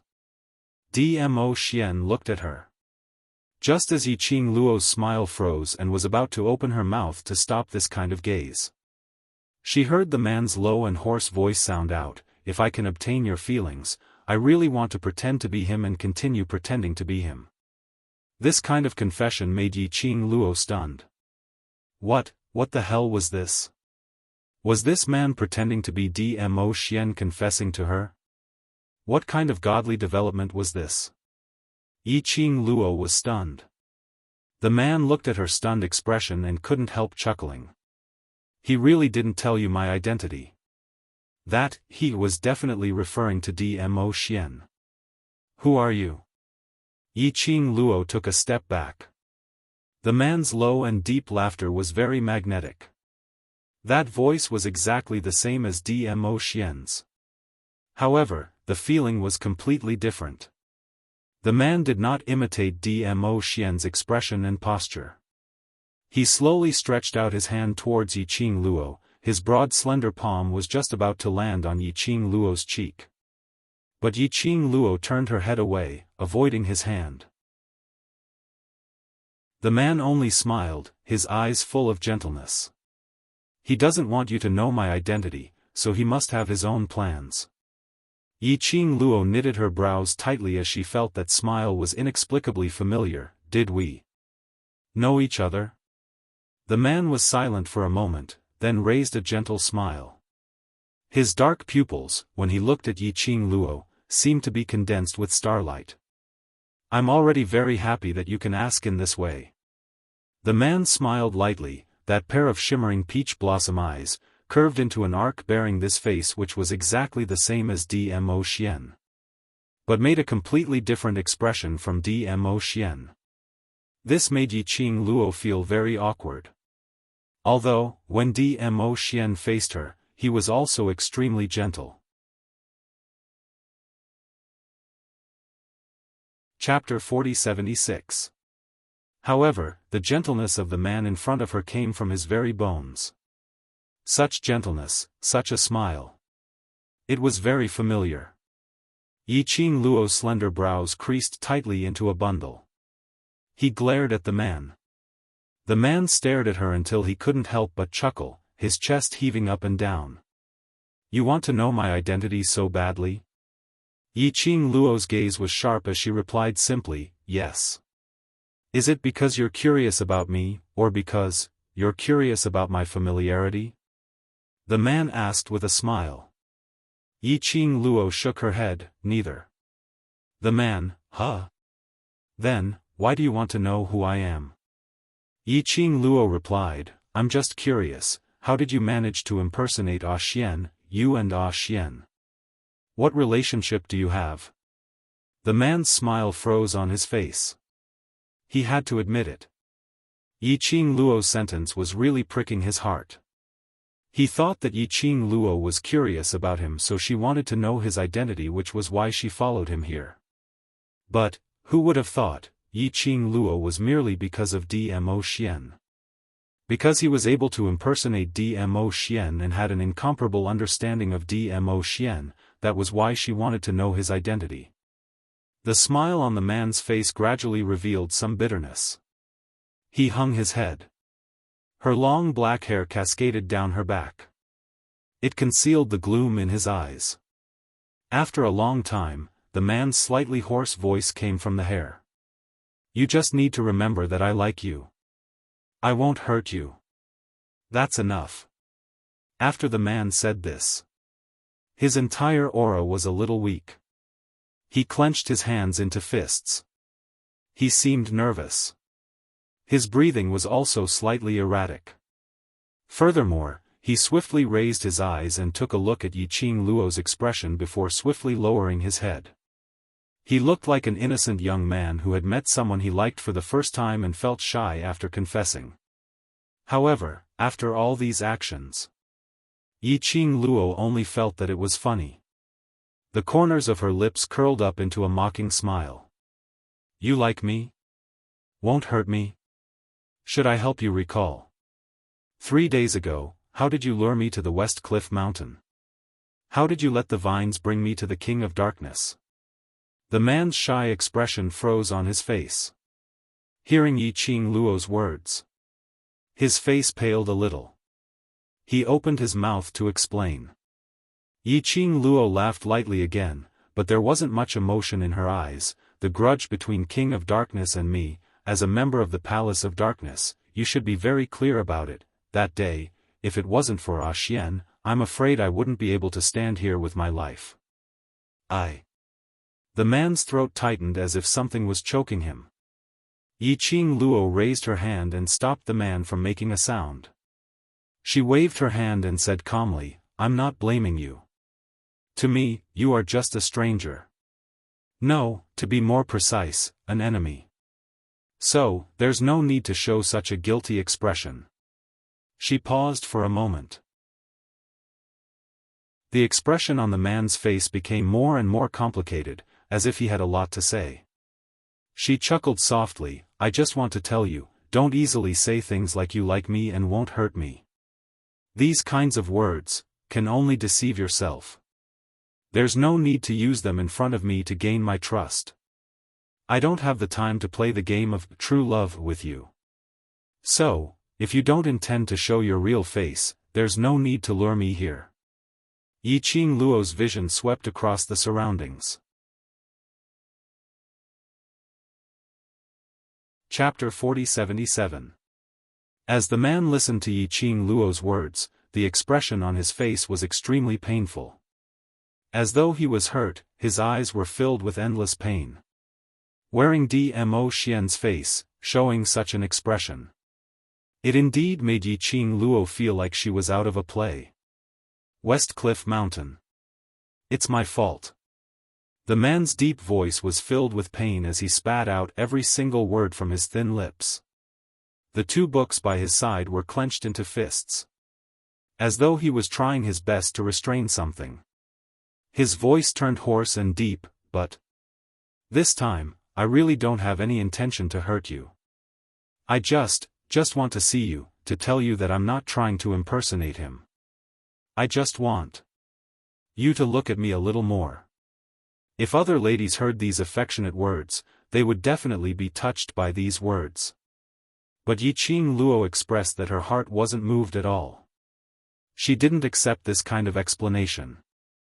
Using the guise of true love to impersonate someone else.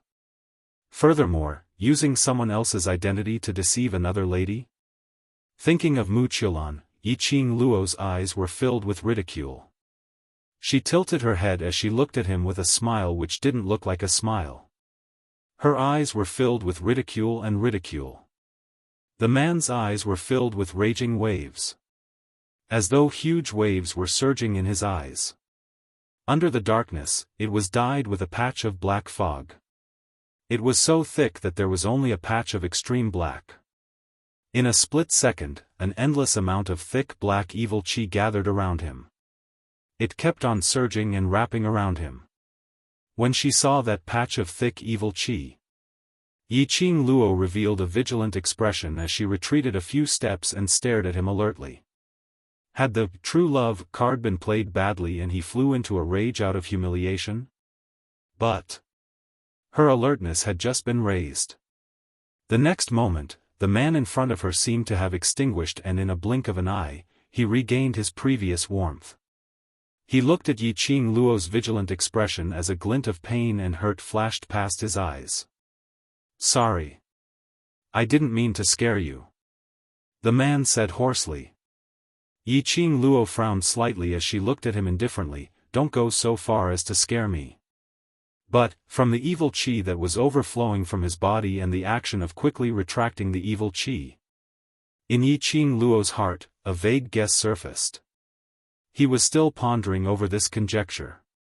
In her ear, the man's hoarse voice, with a slight urgency sounded, also interrupted her thoughts. "I know that no matter what I say, you won't believe me with the identity of the gloomy palace." The man lowered his head, the shadows blocking his expression. "While saying that I'm in love with you, I also know that you must be laughing at me in your heart, thinking that I'm dirty." In the end, there was a hint of self-mockery in his tone. Yiqing Luo's slender brows creased even tighter. He had almost confirmed a certain thought in his heart. She pursed her lips and deliberated for a moment before saying, "To be honest, what you and the mysterious maiden of Shadowless City want to do has nothing to do with me. But, using a Xian's face and identity to tangle with the mysterious maiden of Shadowless City, I can't just sit back and watch." At the end of the day, it was because the person he was impersonating was Dmo Xian. His actions had affected Dmo Xian. Therefore, that was why she cared so much. The man's gaze dimmed a little. The next moment, the young lady's indifferent words shattered all the hope in his heart. Chapter 4078. Didn't care, because she didn't care about him. So she didn't care if he was dirty. The man chuckled softly. His laughter was full of bitterness. Specially looking for Yiqing Luo, he was really asking for trouble. He knew Yiqing Luo's character. But he still wanted to meet her alone, to tell her what was on his mind. "Madam?" "Student Yiqing Luo." Little Qing Luo. Suddenly, Gue Wu and the others called out from not far away. Those people's voices were obviously getting closer. The man's expression congealed as he raised his head and looked towards the direction of the voice. This was a corner not far from the treasure gathering. At the corner, they might bump into the passers-by. It should be, the man's evil chi had attracted Gue Wu's perception. Plus, there was no sign of her in the warehouse. Therefore, following this eviline chi, the few of them found their way here. As the footsteps got closer, the man's expression became more and more solemn. He took a look at Yiqing Luo, his thin lips pursed into a line. His hands, which were hanging by his side, slowly rose and curled up, making a defensive posture. Those three people came over. Plus Yiqing Luo. Today, he would not be able to escape even if he had wings. But, just as the footsteps were nearing the corner, the young lady's clear voice suddenly rang, "You guys go back to the treasure gathering first, I'm fine." The approaching footsteps stopped. After a few breaths of silence, Gue Wu's deep voice was heard, "Are you sure?" "Yes, I'll go back immediately," Yiqing Luo replied. At the corner, they could vaguely hear Old Lai and Gue Wu arguing, about to rush over. But they were forcibly dragged away by Gue Wu. The approaching footsteps and breathtaking aura gradually faded away. The man who was in an offensive and defensive posture stiffened slightly, until that aura completely disappeared. This time he moved his body, his eyes overflowed with joy. You don't want to kill me? Earlier, he only needed Yi Qing Luo's call. There was no way he could escape today. But, Yi Qing Luo let those people leave. Did this mean that in Yi Qing Luo's heart, he still had a place for him? Go. Yi Qing Luo's eyes were calm, as if she didn't notice the man's eyes burning.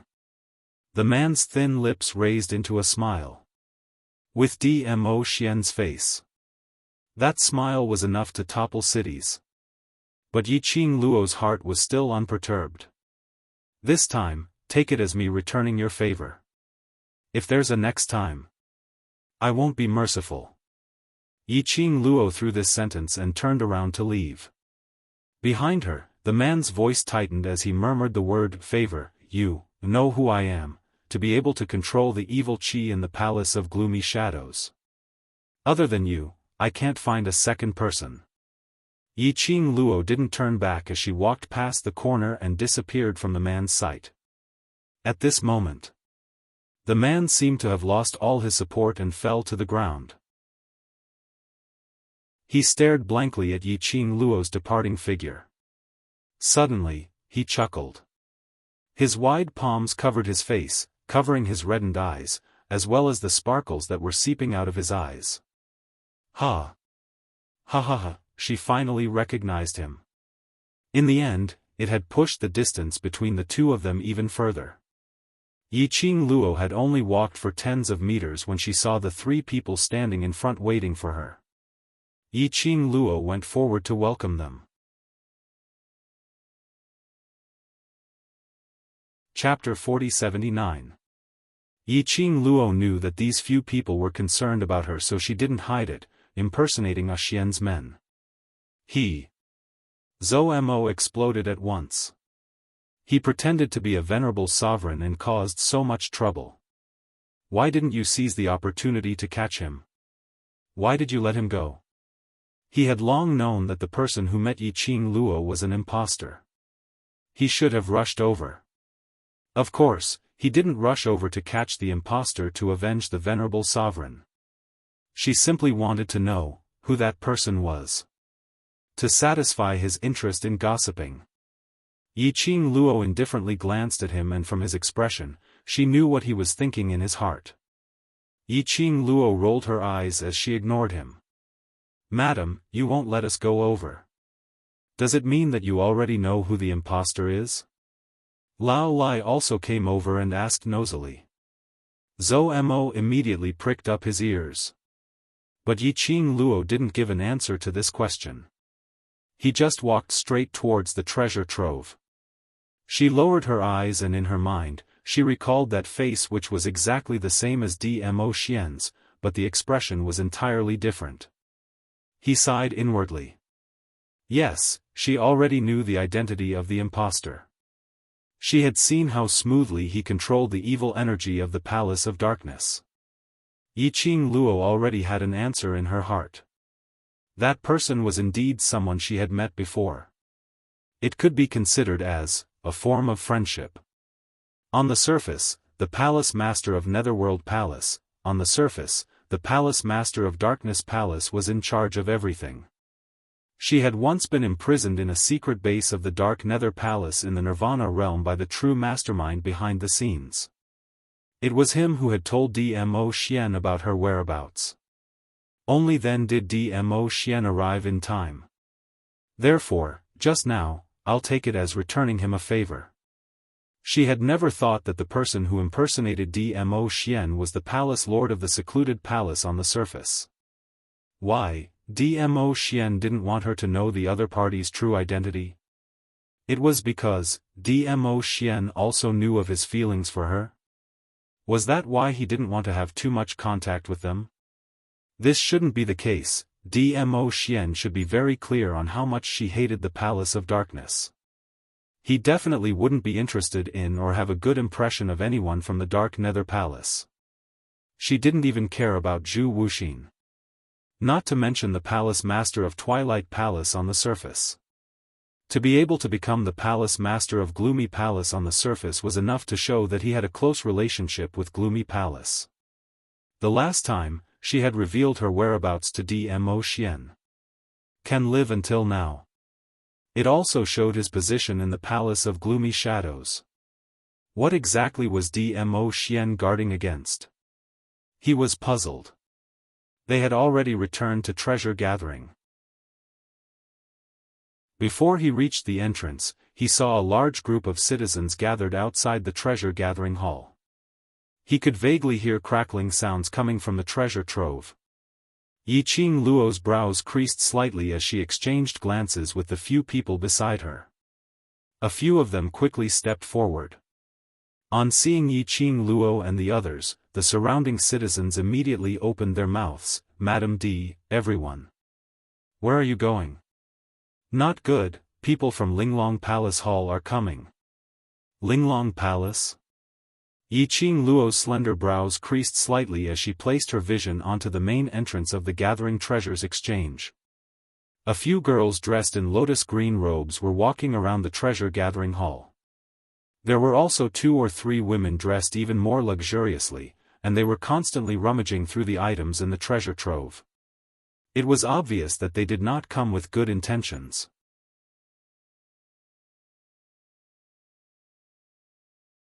Chapter 4080. Listening to the citizens' words. Yiqing Luo's pupils suddenly contracted. Mu Qiulan was dead? Mu Qiulan was dead, so why did Linglong Palace's people come to the treasure gathering for? Could it be? And even blamed Mu Qiulan's death on her? As expected, the citizen's next sentence was, "Madam Emperor, I don't know where the news came from, but without Embroiling City's mysterious maiden and Shadowless City's mysterious maiden were both killed by you, so this Linglong Palace is here to clarify with you if there's any misunderstanding." The citizen's words were very beautiful. But from the sound of things being flipped over in the treasure gathering hall, it totally didn't seem like they were here to clarify, to avoid any misunderstanding. This Linglong Palace is really arrogant now, even daring to behave atrociously in my territory.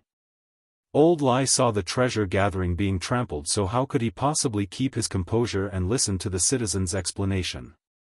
He flicked his sleeves and rushed into the treasure gathering hall.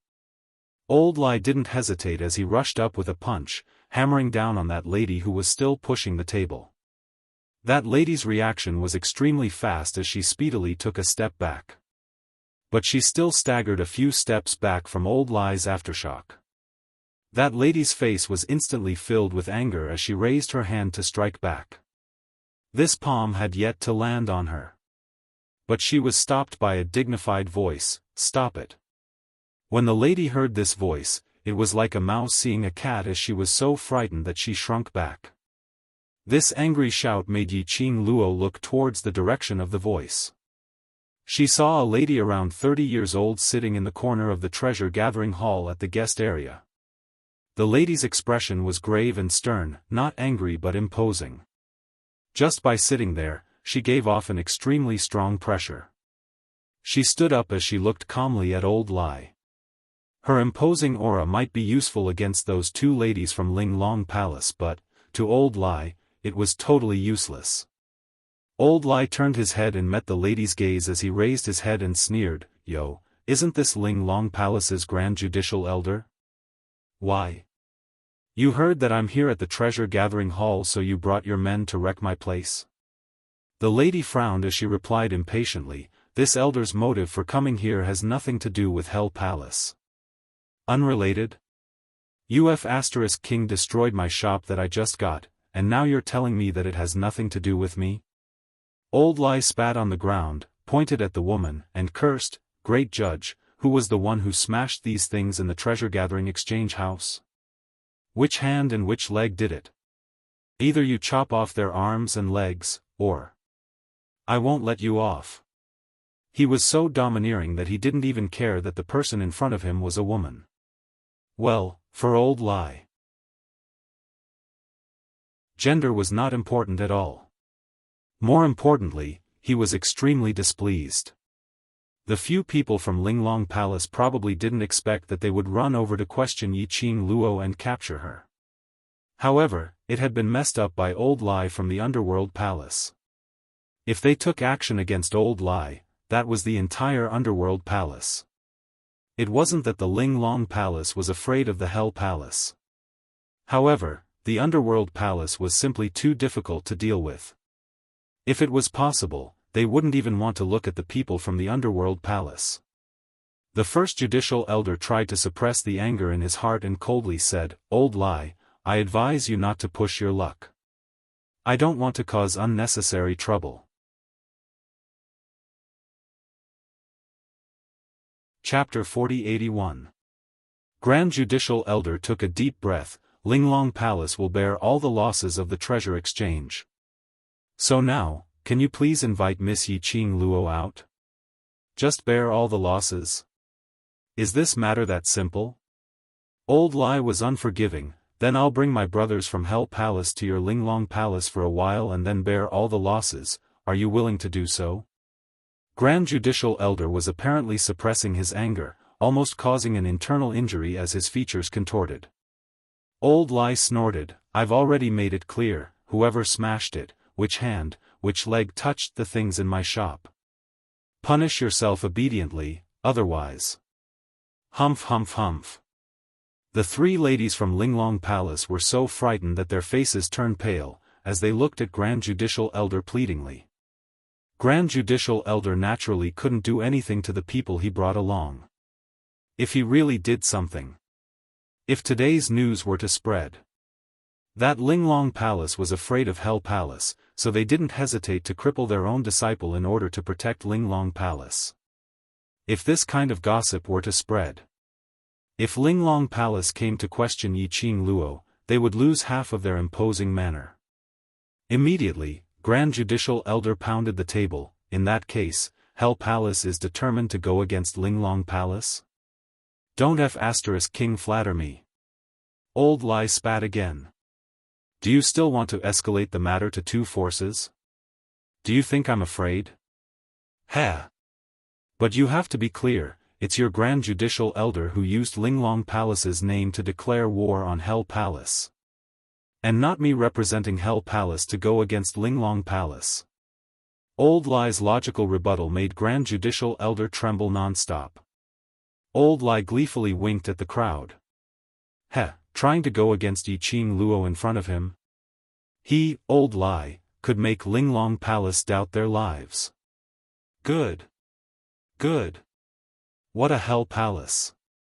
Old Lai, I'll remember you. Grand Judicial Elder's hand trembled as he pointed at Old Lai, sneering. She flicked her sleeves in anger and led the few of them towards the entrance of the treasure exchange. Old Lai was still clamoring behind him, "Don't forget about the loss of the treasure gathering. You're a dignified Great Judicial Elder. Once you say something, you can't go back on your word." The first Judicial Elder stopped and clenched his fists. Then, he stepped out of the door. The onlookers made way for them in unison. The Great Judicial Elder gritted his teeth and strode forward. He had only taken a few steps. He then heard a clear and sweet voice, "Linglong Palace's Great Judicial Elder is looking for me. May I know what's the matter?" There was a hint of laughter in that voice. Like pearls falling onto a plate, it was very pleasant to hear. The Great Judicial Elder immediately looked towards the source of the sound.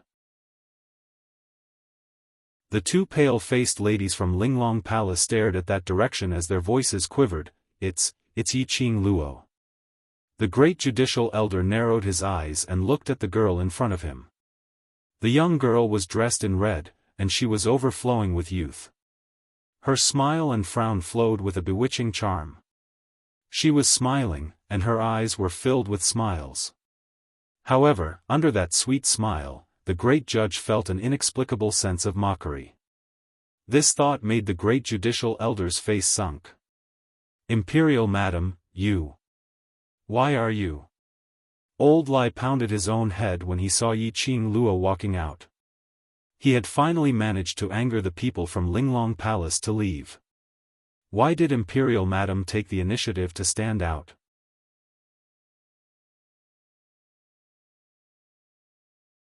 Chapter 4082. Old Lie's Kindness. Yi Qing Luo naturally knew about it. But even if Old Lie angered her away this time, there would be a next time. What's more, Linglong Palace's motive wasn't very clear. If they were really here for Mu Qiulan's death. If she didn't step forward to find out the exact situation, this scapegoat would always be on her. The great judicial elder looked at the figure who slowly walked out from the crowd. Her face was cold and gloomy. It turned out that this little girl had been outside the door from the very beginning. But she intentionally waited for Old Lie to make them unable to refute and left in anger before calling out to her. She had already stepped out of the door of the treasure gathering. The moment it started, Linglong Palace's imposing manor had been deprived by half. But even if she felt aggrieved, the great judicial elder still had to lead the few ladies back to the treasure gathering. Her gaze was like poison as she stared at Yi Qing Luo. Her sharp gaze didn't make Yi Qing Luo feel any discomfort. Yi Qing Luo's thin lips curled up as she looked at her with a smile. That smile made the great judicial elder have a kind of chilling feeling. The great judicial elder pursed her lips as she stabilized her state of mind. She who had already lost most of her imposing manner could only choose the most direct. To ask, does Miss Yi know about Shadowless City's mysterious maiden's death? Yes. Yi Qing Luo nodded. She had just answered when the great judicial elder's eyes flashed. Yi Qing Luo continued, outside the treasure gathering, I roughly heard about what happened. The great judicial elder squinted her eyes, then, what do you want to say? Nothing. Yi Qing Luo replied indifferently. The great judicial elder's expression suddenly stiffened. In that case, you admit that you killed Shadowless City's mysterious maiden? Admit? Yi Qing Luo tilted her head as she chuckled, when did I admit it? Regarding the news of Shadowless City's mysterious maiden's death, you have nothing to say, isn't that a tacit admission? The lady standing behind the great judicial elder frowned as her cold expression was filled with hostility. Immediately, she turned her head and whispered into the great judicial elder's ear, Great judicial elder, this lady is extremely cunning. She's obviously playing dumb. His voice was not soft at all. Yi Qing Luo raised her eyes with a smile which didn't look like a smile as she squinted at the young lady who interrupted them and sneered, Hall Master Ji, it's been a long time since we last met. Aren't you going to greet me when you see your savior? The woman's body immediately stiffened. Yi Qing Luo raised her eyebrows and looked at the grand judge, are the people from Linglong Palace so ungrateful? You. That lady's face turned pale as she pointed at Yi Qing Luo and stared at her furiously. His mouth moved, but he didn't know how to refute. Being criticized by a junior in such a haughty manner, the grand judge's face darkened. What do you mean? Yi Qing Luo slowly picked up the chairs which had been kicked over from the ground as she spoke out slowly, don't tell me. The great judicial magistrate doesn't know that I had once saved the two of you, Hall Master Ji and Hall Master Lu? Weren't the ones who pushed the tables and smashed the items in the treasure gathering hall the escorts invited by the auction previously, Hall Master Ji and Hall Master Lu? Back then, as soon as the crisis of the auction was resolved, Xiao Yulu also died inside. Yi Qing Luo didn't pay attention to these unimportant people and what happened next. These two hall masters also took advantage of the chaos to escape back to Linglong Palace.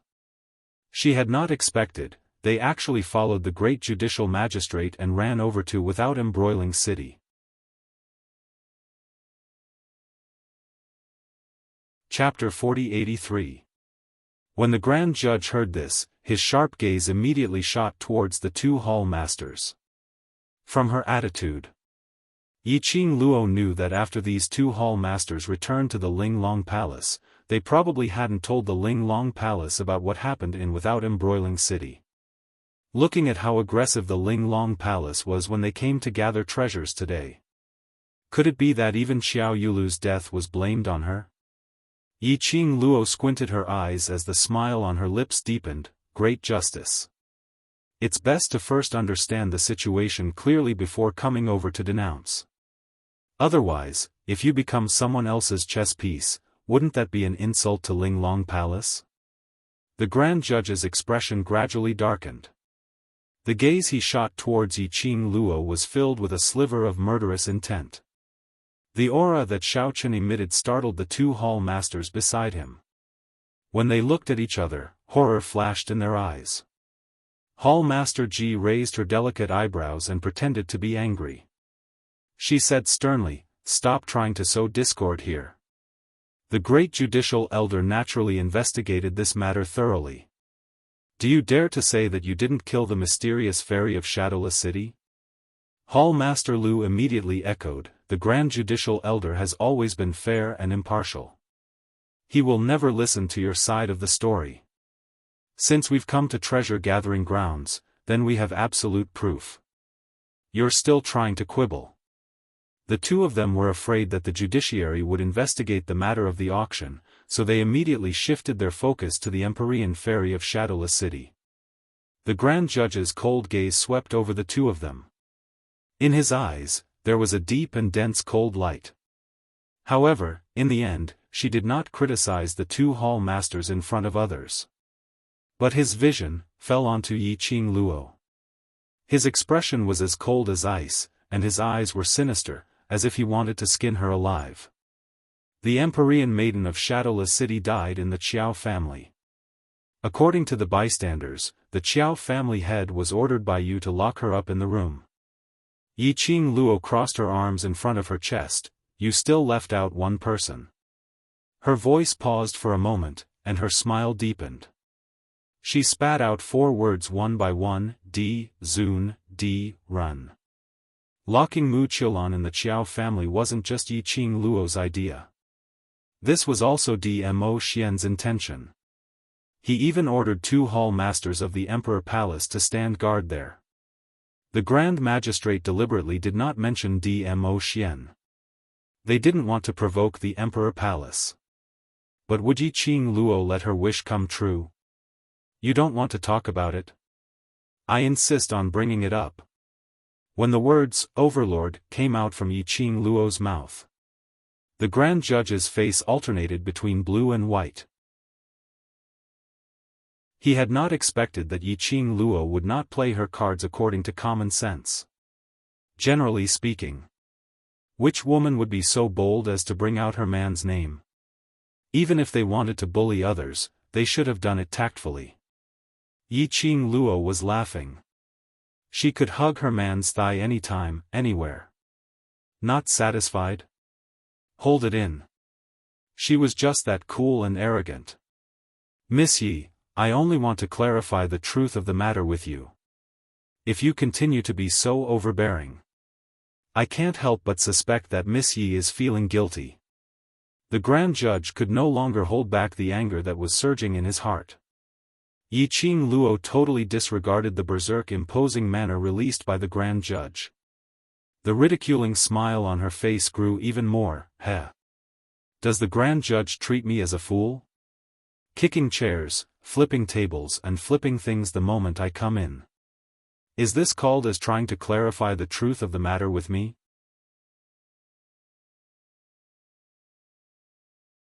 Chapter 4084. The hostility in the eyes of the Grand Justice was so violent that it seemed like it was about to set off a storm. The ones who were even more furious were the few good-for-nothings behind her.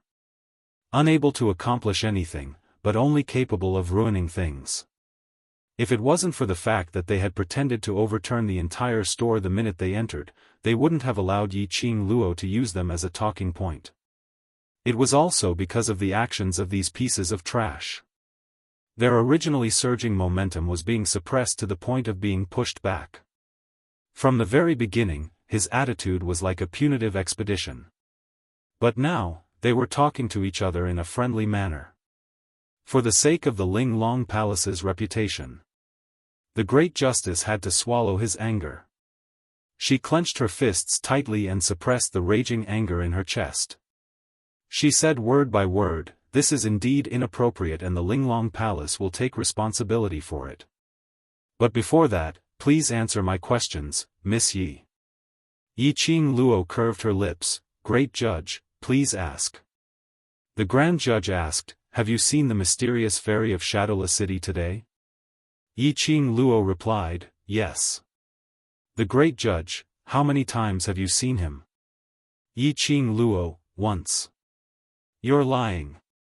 Hall Master Lu's big round eyes stared angrily at Yiqing Luo. "How could it be possible that we've only met once?" "Oh." Then Hall Master Lu said, "How many times have I seen her?" Yiqing Luo's brows rose as she teased. Hall Master Lu sneered coldly. "Previously, under the watchful eyes of everyone, you saw the mysterious maiden of Shadowless City once. Then, you quietly entered the room where the mysterious maiden of Shadowless City was imprisoned and killed her." When Yiqing Luo heard that, her curved lips started to smile bit by bit. Because of this smile, her beautiful face became even more charming. Almost all the onlookers were dazzled for an instant. "Hall Master Lu, for you to be so detailed, could it be that you saw it with your own eyes?" Hall Chief Lu's expression froze, and he stammered, "I. Although I didn't see it with my own eyes, but according to the evidence at the scene, it's you." "Evidence?" Yiqing Luo raised her brows. "What evidence?" Hall Master Lu seemed to have finally found his confidence. He quickly took out a scroll from his pocket. The scroll was unfurled. There was a jade pendant drawn on it. A red line. Below it was a jade bead that looked like an emerald. When he saw the jade pearl, his eyes widened. Yiqing Luo's pupils unconsciously contracted. The few people from Linglong Palace stared at Yiqing Luo's expression without blinking. He noticed the change in her gaze. Hall Master Lu immediately asked, "Is the thing on the painting yours?" Yiqing Luo raised her hand and touched her neck. Apart from the azure dew silk chain, the jade pendant that he had always worn around his neck was indeed no longer on his neck. Her actions had already verified that the item on the scroll was indeed Yiqing Luo's. A proud smile appeared on Hall Master Lu's face. This jade pendant was found in the hands of the mysterious fairy of Shadowless City. It should be something that the Empyrean fairy of Shadowless City accidentally tore off from the murderer when she was struggling before her death. When he noticed that the jade pendant on his neck had disappeared, he immediately felt a chill run down his spine. Yiqing Luo roughly understood. It seemed like someone was trying to frame her from behind. That jade pendant was from when she could not control the restlessness of the divine phoenix profound heart jade and did not obtain the heart-calming bead. The jade pendant that Dmo Xian had given her. It could temporarily suppress the restlessness of the divine phoenix profound heart jade. Later on, Dmo Xian specially left a strand of consciousness in the jade pendant and saved her life at the critical moment. After that, she had been hanging this jade pendant around her neck and had never taken it off. This jade pendant. When did it disappear? And it even appeared, in Mu Qilan's hands? Chapter 4085. Since Miss Yi has admitted that this jade pendant is indeed yours, then please cooperate with the Linglong Palace's investigation.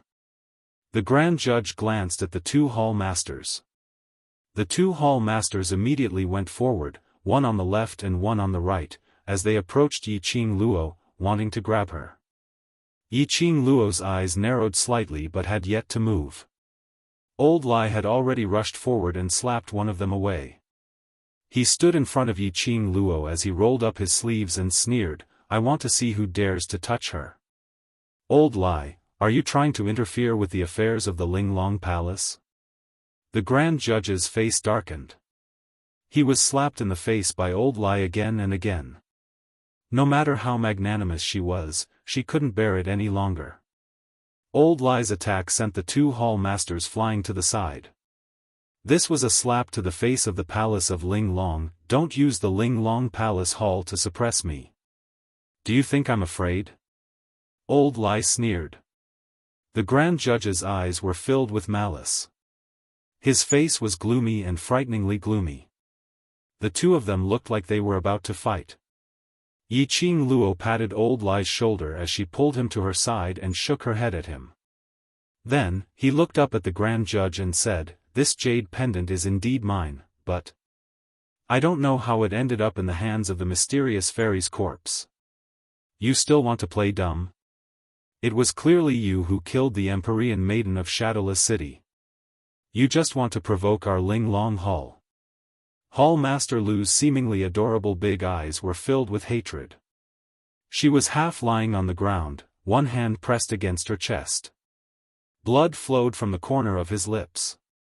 He was slapped by Old Lai. She couldn't be angry and had to endure it. Immediately, the anger in his heart was vented towards Yiqing Luo. Yiqing Luo's brows rose as she looked at her with a smile which didn't look like a smile. Hall Master Lu's words sounded so certain. "May I ask if you had personally witnessed me killing Shadowless City's mysterious young maiden?" She paused slightly, and the smile on her face deepened. A cold arc of ridicule appeared in her long and narrow eyes. "Furthermore, the mysterious lady of Shadowless City is just a stray dog in my eyes. If I want to kill her, it'll be a piece of cake. Why would I need to be so secretive? Furthermore, your Ling Long Palace has nothing to do with me. I am someone who is afraid of trouble, so I can't be bothered to provoke your Ling Long Palace." Saying that, Yiqing Luo laughed lowly as her eyes were filled with ridicule. "If Hall Master Lu has persecutory delusion, you'd better go and get it treated, otherwise it will drag down Ling Long Palace's standard as a whole, making others feel that your Ling Long Palace's quality, and the people, are all extremely incompetent. You." Hall Master Lu was so infuriated by Yiqing Luo's words that his face flushed red. Yiqing Luo's words were impolite. He did not give any face to the Ling Long Palace. How could the great judge not hear the sarcasm in Yiqing Luo's words? As his face darkened and his tone became heavier, "Miss Yi, no matter if you killed Shadowless City's mysterious maiden or not, your jade pendant is at the crime scene, so you are the suspect. The mysterious lady of Shadowless City was nurtured by my Ling Long Palace Hall. I will take full responsibility for her death." What the great judge said makes a lot of sense. Yiqing Luo nodded in agreement. "My jade pendant is at the crime scene, so I indeed have to take responsibility." This rare cooperation made the great judge frown vigilantly. "What are you trying to do?" "Nothing much, just to cooperate with the great judge to find the real murderer behind this." Yiqing Luo replied with a smile.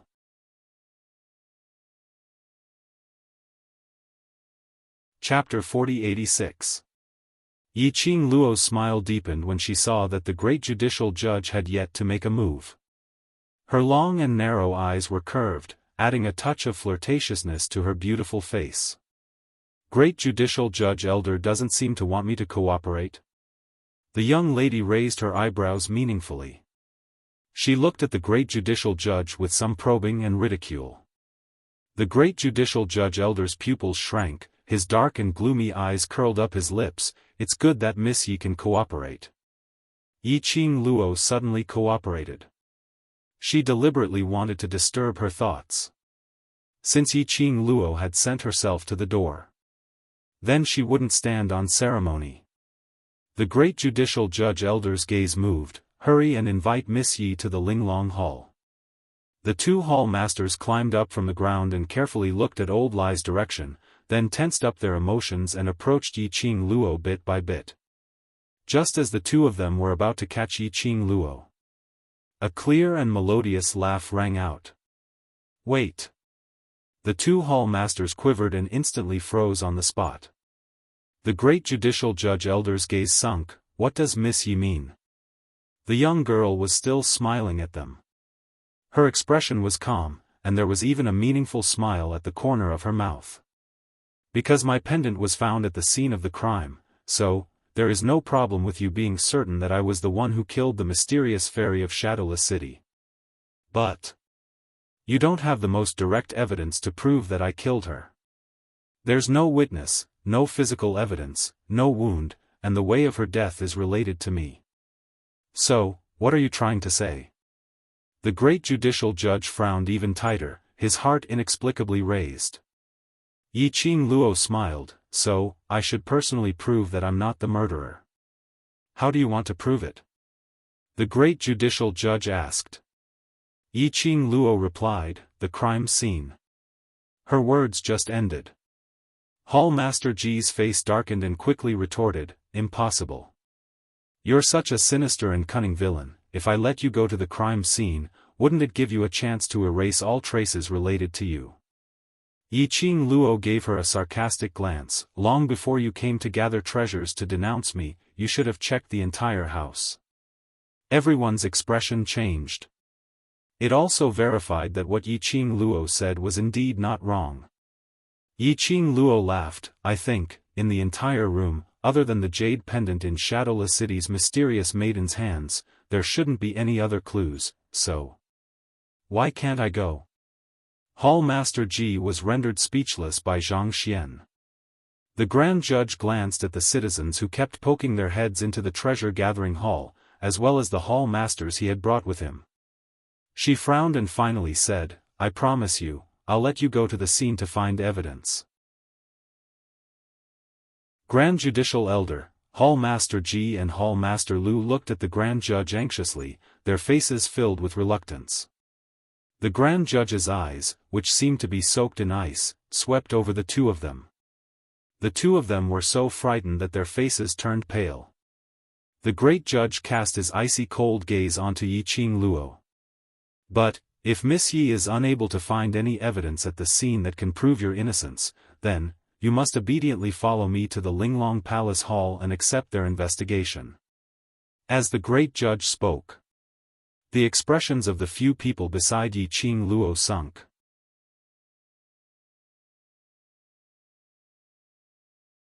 Chapter 4087. If Yi Qing Luo went to Linglong Hall. Who knew what methods Linglong Palace would use to deal with Yi Qing Luo?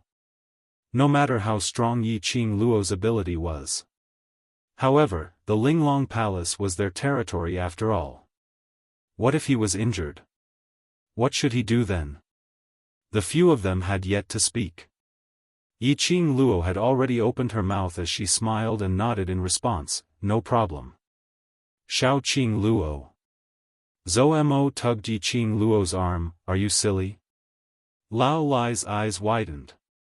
Even I can see that she said that on purpose. Why did you agree? Yi Qing Luo's brows were filled with a faint smile. She looked at the concerned and worried gazes directed at her. Her half-narrowed eyes curved as a trace of craftiness flashed through them.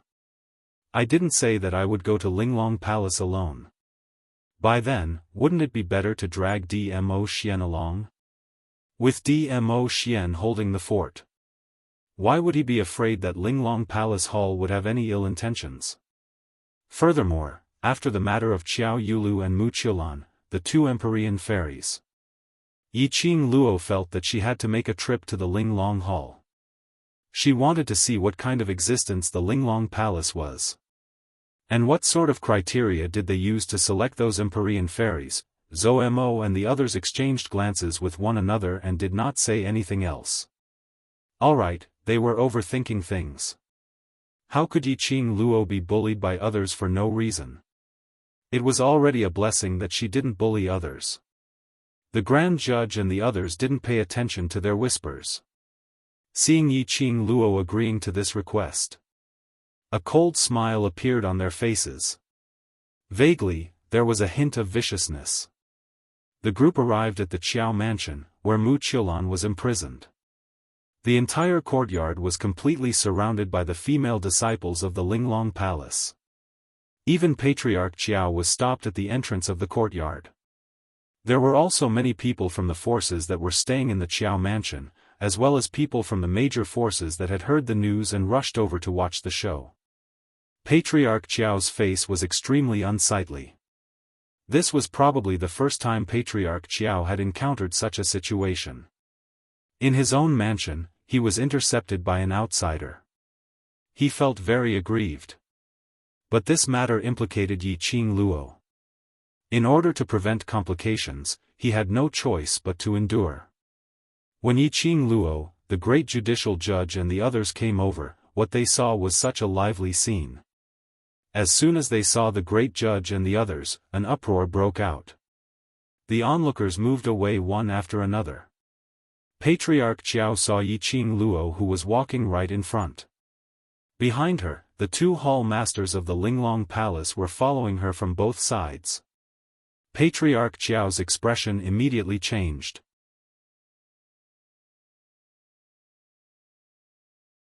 He quickly walked forward and said, "Imperial Madam." Yi Qing Luo gave him a comforting smile as she shook her head. "Patriarch Xiao, I'm so sorry. Because of me, I've implicated you. Luo's Xiaolong Palace.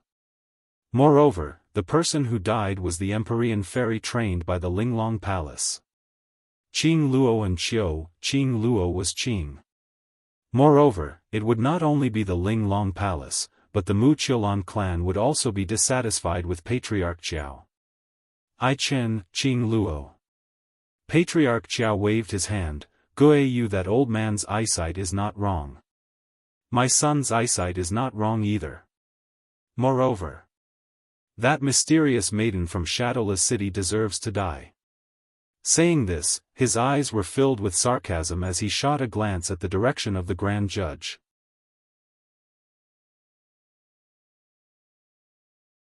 Chapter 4088.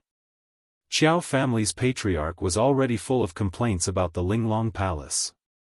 Actually, his daughter had never been as competitive as she was now. Although the sibling's mother had passed away early, and he was busy with the family's affairs, he did not discipline Xiao Yulu much. But, children born in big families would have etiquette instructors since they were young. In addition, he was influenced by what he saw and heard. His personality wouldn't collapse no matter what. Take Xiao Yinyan for example. Although he was a little apathetic, his character was excellent. He never cared too much about his status or had any other ambitions. But Xiao Yulu. Ever since she was chosen by the people of the Linglong Palace as a candidate for the Empyrean fairy. From the little sweetheart who knew nothing about the world, she became a competitive and vicious little devil. After that, his temper was out of control. By the time he realized it, his relationship with Xiao Yulu had become estranged, and he couldn't say anything intimate to her. In particular, he couldn't stand Xiao Yulu's actions. Every time he said a few words, Xiao Yulu would look impatient, or she would turn around and accuse him of not having the right to control her. In the end, he went straight to the Linglong Palace. Once he left, he didn't return for several years. They would occasionally meet, but they would always part on bad terms. The last time they met was when Xiao Yulu became the Empyrean fairy and returned to the clan.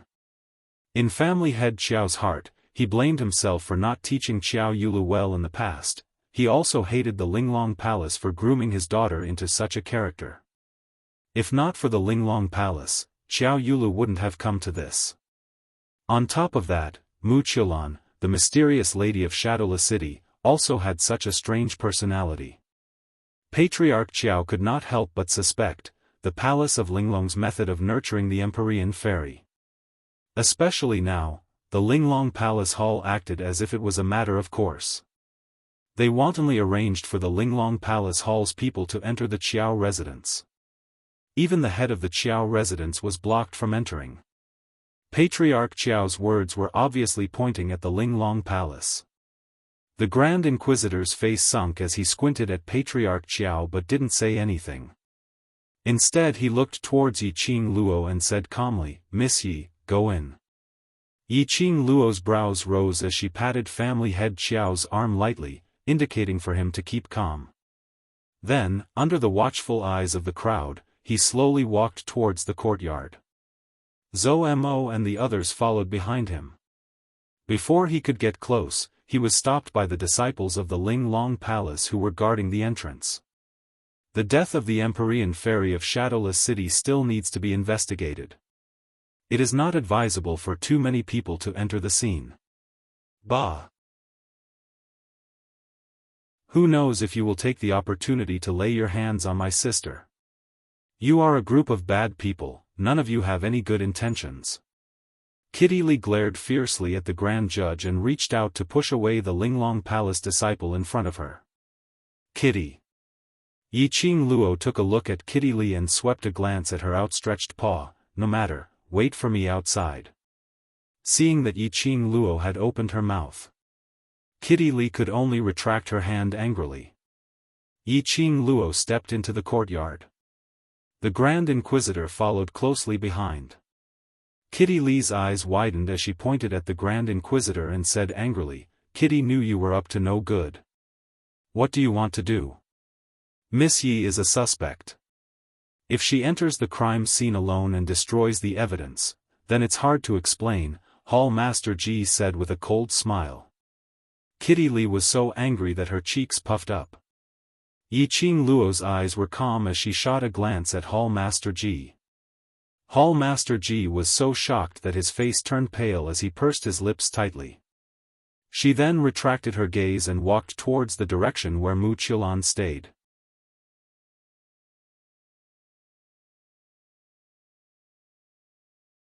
Chapter 4089. She pushed the door open. A wave of deathly stillness hit her in the face. Mu Qilan had just died not more than 2 hours ago. But there wasn't much stench in the room. But the moment Yi Qing Luo opened the door, she sensed an inexplicable chill.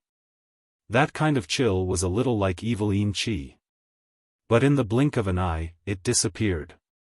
It was as if what he had just felt was nothing more than an illusion.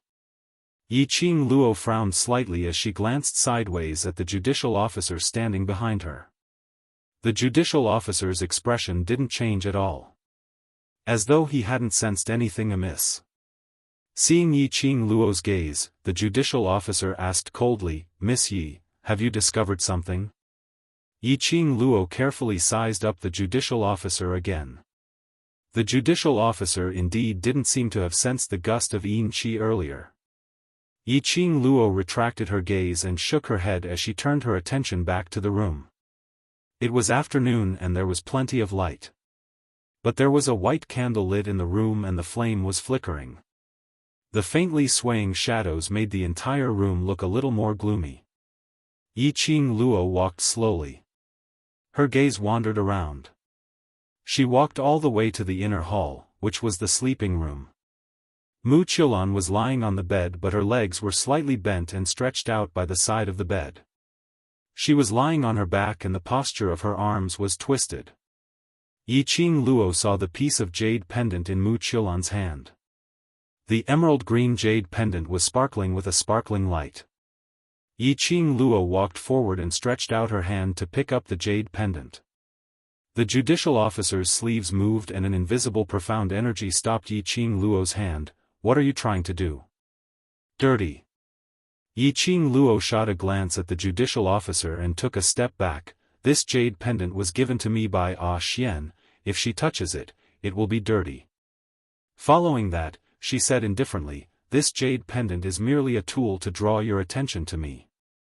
Now that I'm standing here, this thing should be returned to its rightful owner, right?" "You mean, someone is using this jade pendant to frame you?" The judicial officer's eyes were filled with ridicule.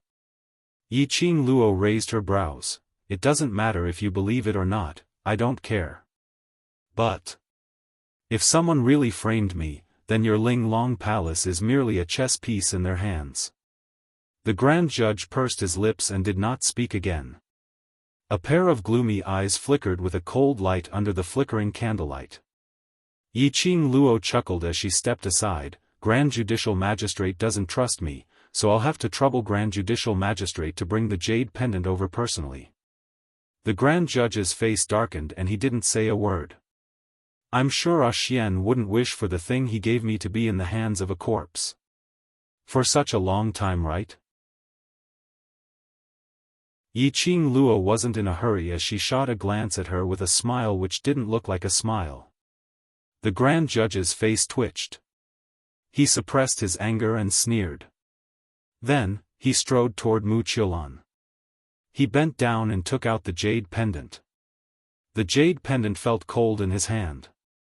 The raging anger in his chest seemed to be soothed by this cold feeling. She clenched the jade pendant tightly as her gaze swept up and down. After confirming that there wasn't any unknown aura or clues on the jade pendant, he then threw it to Yiqing Luo. Yiqing Luo raised her hand and caught the jade pendant. She took out a handkerchief and wrapped the jade pendant before putting it into the azure dew bracelet.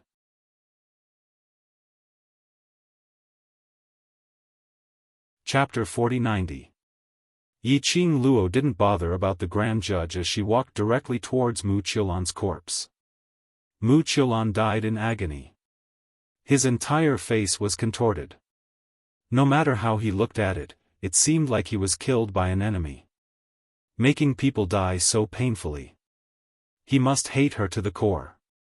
In everyone's eyes, Yiqing Luo indeed should hate Mu Qiulan. After all, Mu Qiulan and Yiqing Luo were fighting for the Overlord. Yiqing Luo knew why Mu Qiulan revealed such a painful and twisted expression right before she died. Because, in order to prevent Mu Qiulan from being controlled by the evil Yin energy in the West Cliff Mountain, he had taken the initiative to do so. The medicinal pill she gave to Mu Qiulan was able to maintain her consciousness, allowing her to remain clear-headed. The time limit is long. He had to take the antidote. In a state of extreme lucidity. His life had been ended in such a painful manner. Mu Qiulan's death was indeed quite painful. Yiqing Luo touched her chin. Well, this was indeed her fault. Then, she looked at Mu Qiulan's corpse for a moment. Coming to the crime scene, Yiqing Luo indeed didn't have much hope. After all, when the people from the Ling Long Palace rushed to the treasures exchange hall, he would definitely investigate the house from top to bottom. One of the reasons why she came was to retrieve the jade pendant which Dmo Xian had given her. Secondly, he wanted to see if he could find anything special on Mu Qiulan's corpse. Seeing Yiqing Luo staring at the corpse motionlessly, the Grand Judge frowned and said coldly, "What? Did you find any clues?" "I didn't manage to find any clues, but I did see. Your mysterious maiden's death was indeed not a pretty sight to behold." Yiqing Luo replied.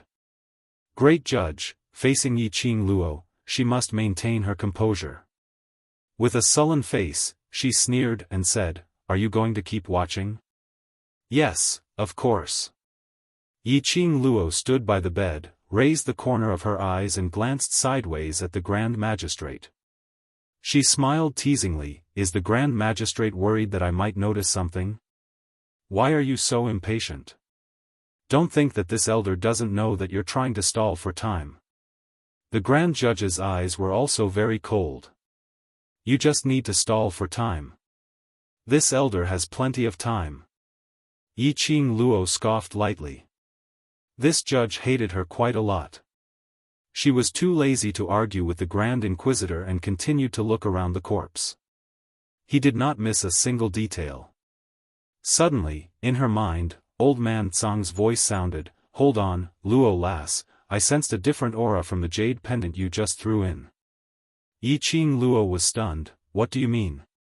"There's no trace of Mu Qiulan's aura on the jade pendant. It's likely that it was placed in her hands after her death." Old Man Tsang said. On the jade pendant, this old man sensed a very faint but very clear evil aura. Evil Yin Qi? Was it the same as the Yin Qi that she had sensed when she had just pushed open the door? Old Man Tsang said, "I'm afraid, this is something done by Dark Shadow Palace again. If I'm not wrong, Dark Shadow Palace is planning to use Linglong Palace to detain you in the land domain." To detain her in the earth domain, could it be, was the secluded Darkness Palace preparing to attack the Heaven Realm? Heavenly Realm? No matter how powerful the person behind the scenes of the gloomy palace was, he would not be able to escape. they probably wouldn't dare to challenge the entire heaven realm, right? If he angered the public, the people of the heaven realm united. How could the palace of gloomy darkness have a chance to breathe? The heaven realm wasn't like Nirvana realm or the land domain, which was easy to deal with. Would the palace of gloomy darkness take such a huge risk?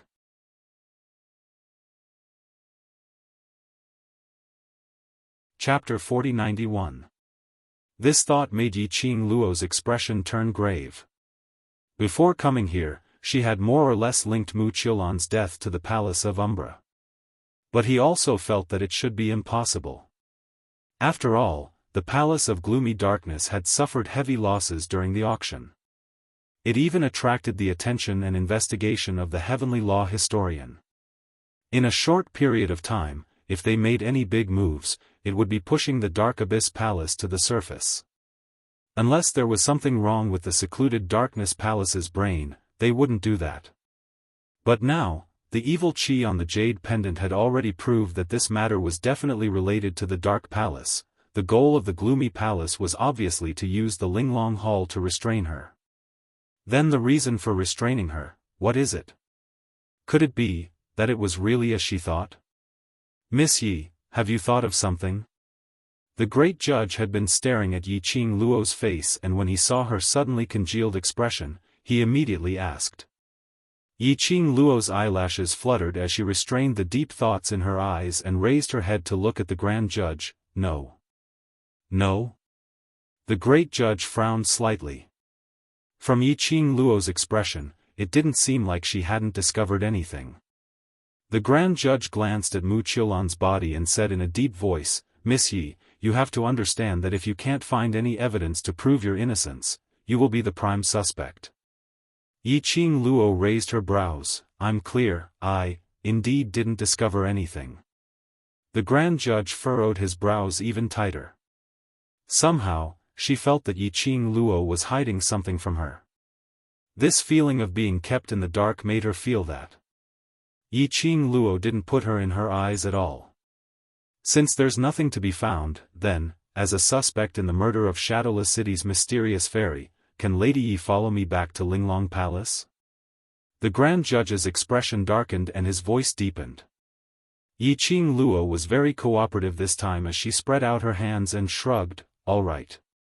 The grand judge's words were blocked by the word, good. She coughed violently, and her face turned red with anger. With a flick of her sleeves, she turned around and walked towards the door. Yiqing Luo took another look at Mu Qiulan's corpse as her vision swept around the surroundings. Only then did he follow the great judge out of the room. As soon as the two walked out of the room, Patriarch Qiao, who was standing outside the courtyard, asked, How is it? Did you find any evidence? Yiqing Luo shook her head. The surrounding spectators sighed, and then they looked at each other and were extremely shocked. Hall Master Ji and Hall Master Lu, who were standing at the door, were overjoyed. You didn't find any evidence? Miss Yi, since that's the case, don't forget what you promised us. What conditions? Qiao family head did not know. Hall Mistress Ji's cold and charming red lips curled upwards, looking sexy and mature as she stared at Yiqing Luo, like a rooster who had won a battle, arrogantly and complacently. Miss Yi has said it herself, if she is unable to prove her innocence, she will be treated as a suspect and follow us to Linglong Hall for investigation. Patriarch Qiao's face froze. Almost reflexively, he was already standing in front of Yiqing Luo. He glared fiercely at the people in front of him. I would like to see how you are going to take away the guests of my Qiao family. Hall Master Ji and Hall Master Lu's expressions instantly darkened. What does Patriarch Qiao mean by this? Patriarch Qiao's expression was solemn as he was about to open his mouth. A fair little hand gently pressed on his shoulder.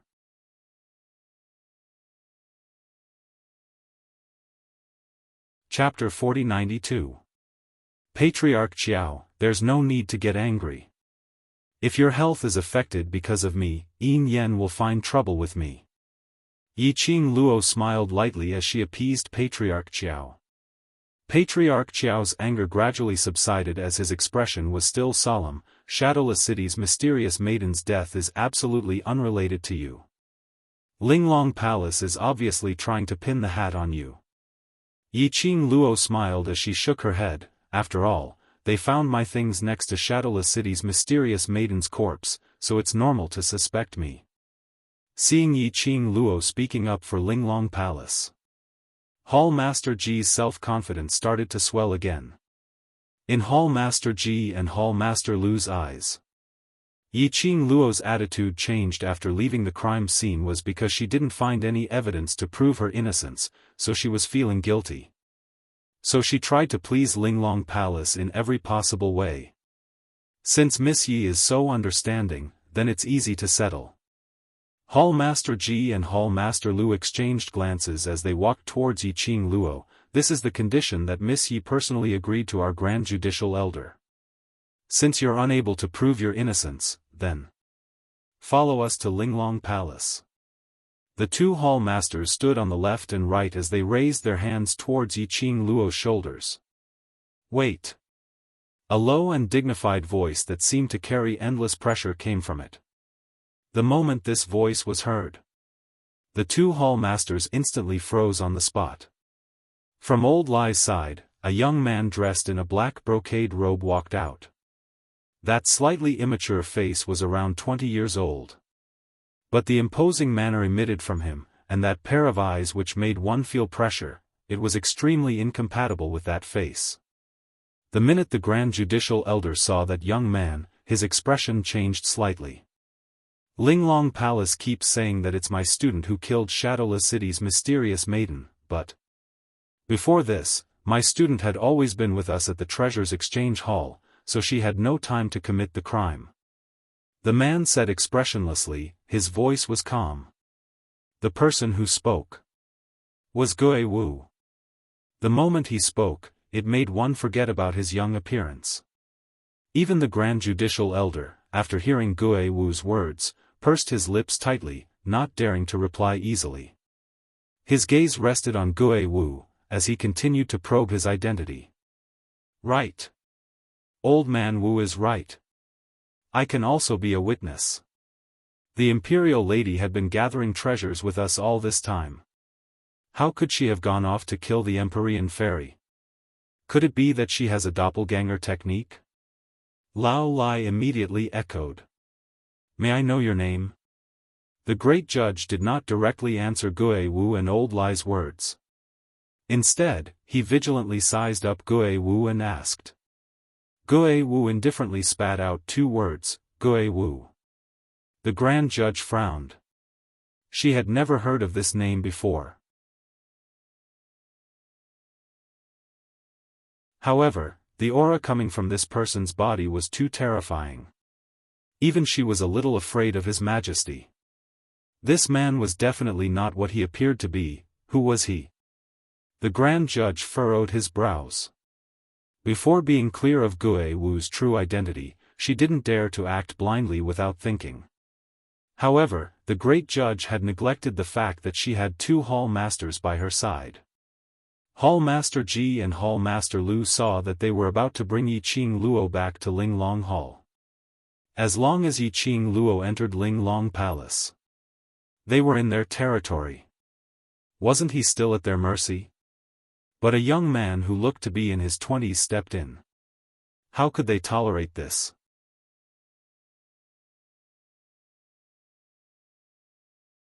Chapter 4093. Hall Master Ji sneered at Gue Wu. You are Yiqing Luo's men, so naturally you will help her. You can't be witnesses. Hall Master Lu blinked her eyes adorably, but under that Lolita face was a vicious look. Moreover, so what if Yiqing Luo was really gathering treasures at that time? Don't tell me that you're still able to keep an eye on her at all times? Old Lai was about to say that Yiqing Luo was indeed with them right from the start. But when the words were at the tip of his tongue, he suddenly thought of something as he stopped his mouth. After the Overlord left, they had indeed been gathering treasures and had never been separated. Later on, Yiqing Luo went to the warehouse alone to tidy up her things. Later on, they sensed an extremely sinister aura. They followed the aura and rushed over. In a small alley not far from the treasure's gathering, they saw Yiqing Luo. Yiqing Luo went to meet the impostor of the overlord at that time. He naturally believed that Yiqing Luo indeed went to meet the impostor of the overlord during that period of time. But these people might not believe it. Especially if he really insisted that Yiqing Luo had indeed not acted alone when they were at the treasure's exchange hall. If Linglong Palace grasped this point and insisted that Yiqing Luo was the real murderer, by then, they would not be able to explain it clearly. Old Lai managed to stop his words in time. This made Hall Master Ji frown. Yiqing Luo didn't miss this slight change in expression. She was silently praising Old Lai's quick-wittedness in her heart. The two hall masters were obviously singing the same tune, intentionally leading them to say a fake testimony for Yiqing Luo. In this way, they would have enough reason to bite on Yiqing Luo and not let go. In this way, Linglong Palace's people knew that she had been alone in the middle of the journey. Yiqing Luo squinted her eyes slightly as she fell into deep thoughts. The two hall masters saw that Old Lai wasn't fooled and impulsively followed their plan, saying that Yiqing Luo had never been alone. Hall Master Lu's expression changed slightly, but she quickly adjusted her emotions and continued, "Why? You can't say anything? In this way, you didn't keep your eyes on Yiqing Luo from the start, so how can you prove for her?" As she spoke, she looked at Gue Wu with a meaningful gaze. The two hall masters were singing a duet. The grand judge did not speak. His gaze was fixed on Gue Wu. It was as if he was using the two hall masters to probe Gue Wu's identity and bottom line. Clearly, he had already treated these two hall masters as useless chess pieces. Once it was over, these two useless chess pieces were about to be dealt with. However, the two useless chess pieces did not feel that their future had been decided. Seeing that the grand judge didn't stop him, he felt even more pleased with himself. He continued, "You can't prove it, but I have a witness." Hall Master Ji and Hall Master Lu exchanged glances as they sneered, "Yiqing Luo, you dare to say that, before we went to the treasure's exchange hall, you didn't go out alone?" Yiqing Luo's eyes suddenly sunk. In her mind, a face that was exactly the same as Dmo Xian's, but the expression was gentle like the wind. The palace master of the gloomy palace. Before the people from the Linglong Palace found the treasure-gathering hall, she had chased after him alone because of the appearance of the palace master of the Netherworld Palace. How did the people from Linglong Palace know about it? Could it be this was his motive? He intentionally lured her to leave the treasure's exchange hall alone, and then delay the time as evidence.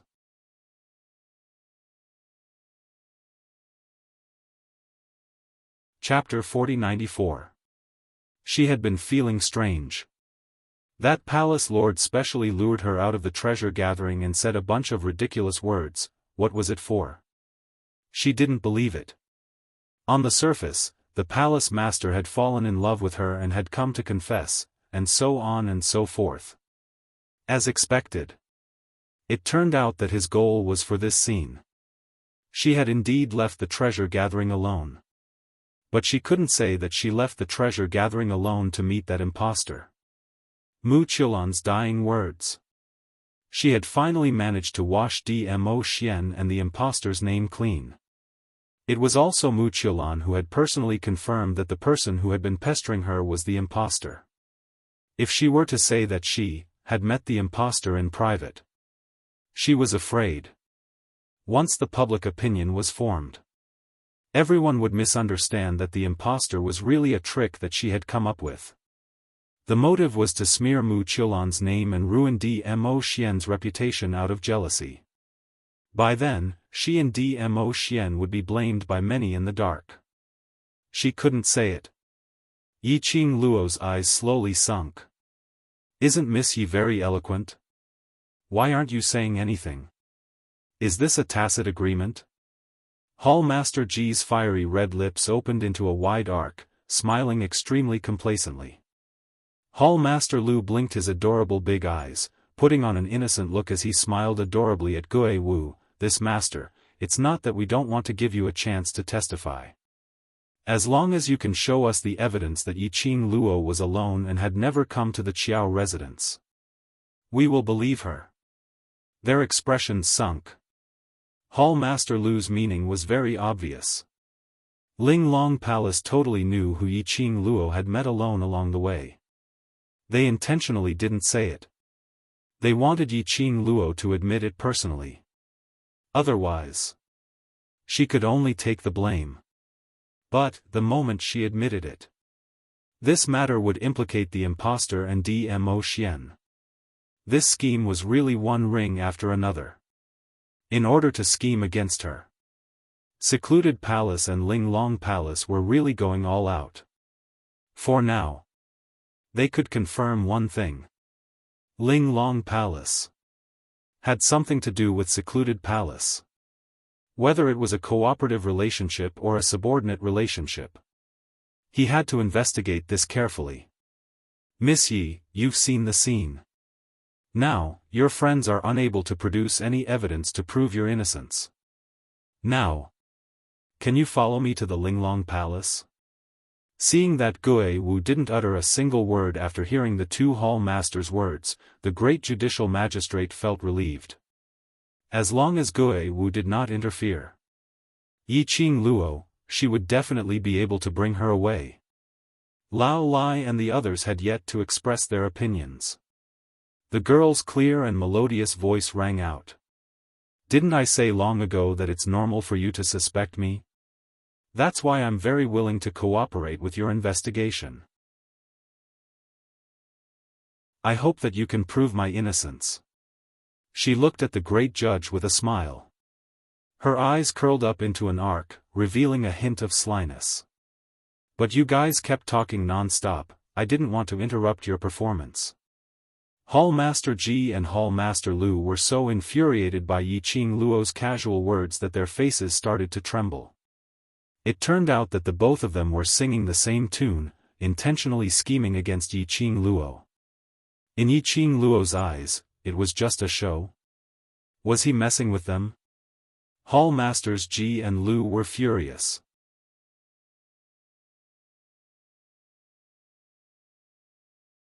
Chapter 4095. The Grand Judge stared at Yiqing Luo for a long time, his eyes were full of probing. But he was totally unable to see through what Yiqing Luo was thinking about. To avoid unnecessary complications, the Grand Judge no longer hesitated and said in a deep voice, "Since Miss Yi is so cooperative, then, return to the Linglong Hall immediately." This time, Gue Wu did not open his mouth to dissuade him. Under everyone's watchful eyes, Yiqing Luo followed the Linglong Palace's group and left in a grandiose manner. Mu Qilan's corpse was also carried back to the Linglong Palace by a disciple of the Linglong Palace. The Linglong Palace was the most powerful force in the Earth domain. Naturally, he had his own branch palace in each of the three main cities. This great justice was the elder in charge of Without Embroiling City's branch palaces. But this time, the Grand Magistrate obviously had no intention of bringing Yiqing Luo back to the Exquisite Palace's branch in Without Embroiling City. Instead, he brought them directly to the headquarters of the Linglong Palace. After being taken out of Without Embroiling City's gates, Yiqing Luo was invited to board the Grand Judge's carriage. The carriage was sealed tightly and the light was very dim. It was likely that he did not want her to know the route of the carriage. Yiqing Luo didn't mind at all. Not to mention the fact that she was able to draw a map in her mind based on the path of the carriage. Even though she didn't spend much effort to remember the route, she wasn't worried. Because, from the moment he left with the Great Judge, Yiqing Luo's finger swept across the profound phoenix ring on her fingertip. He activated the connection between the profound phoenix ring and the profound dragon ring.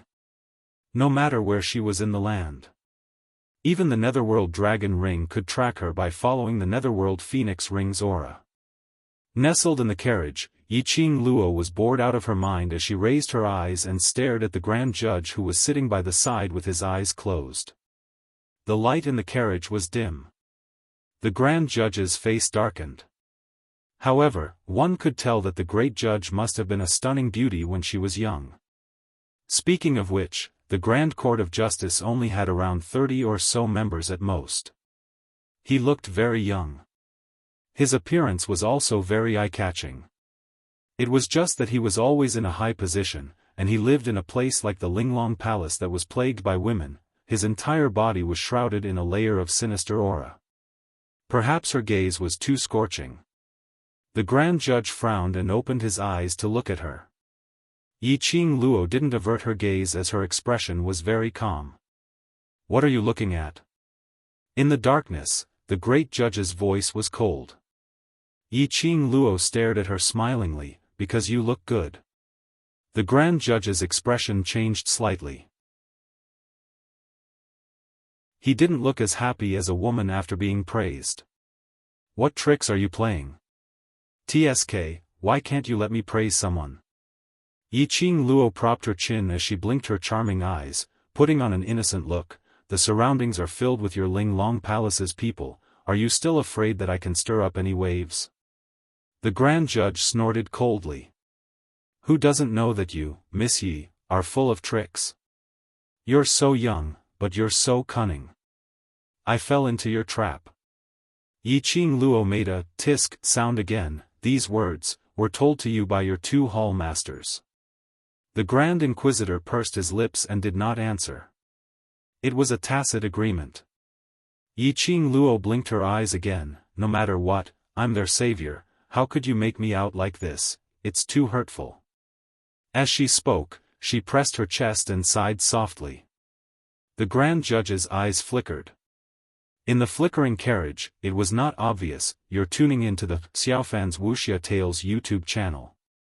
Don't forget to subscribe and join us on this journey to catch the most captivating stories.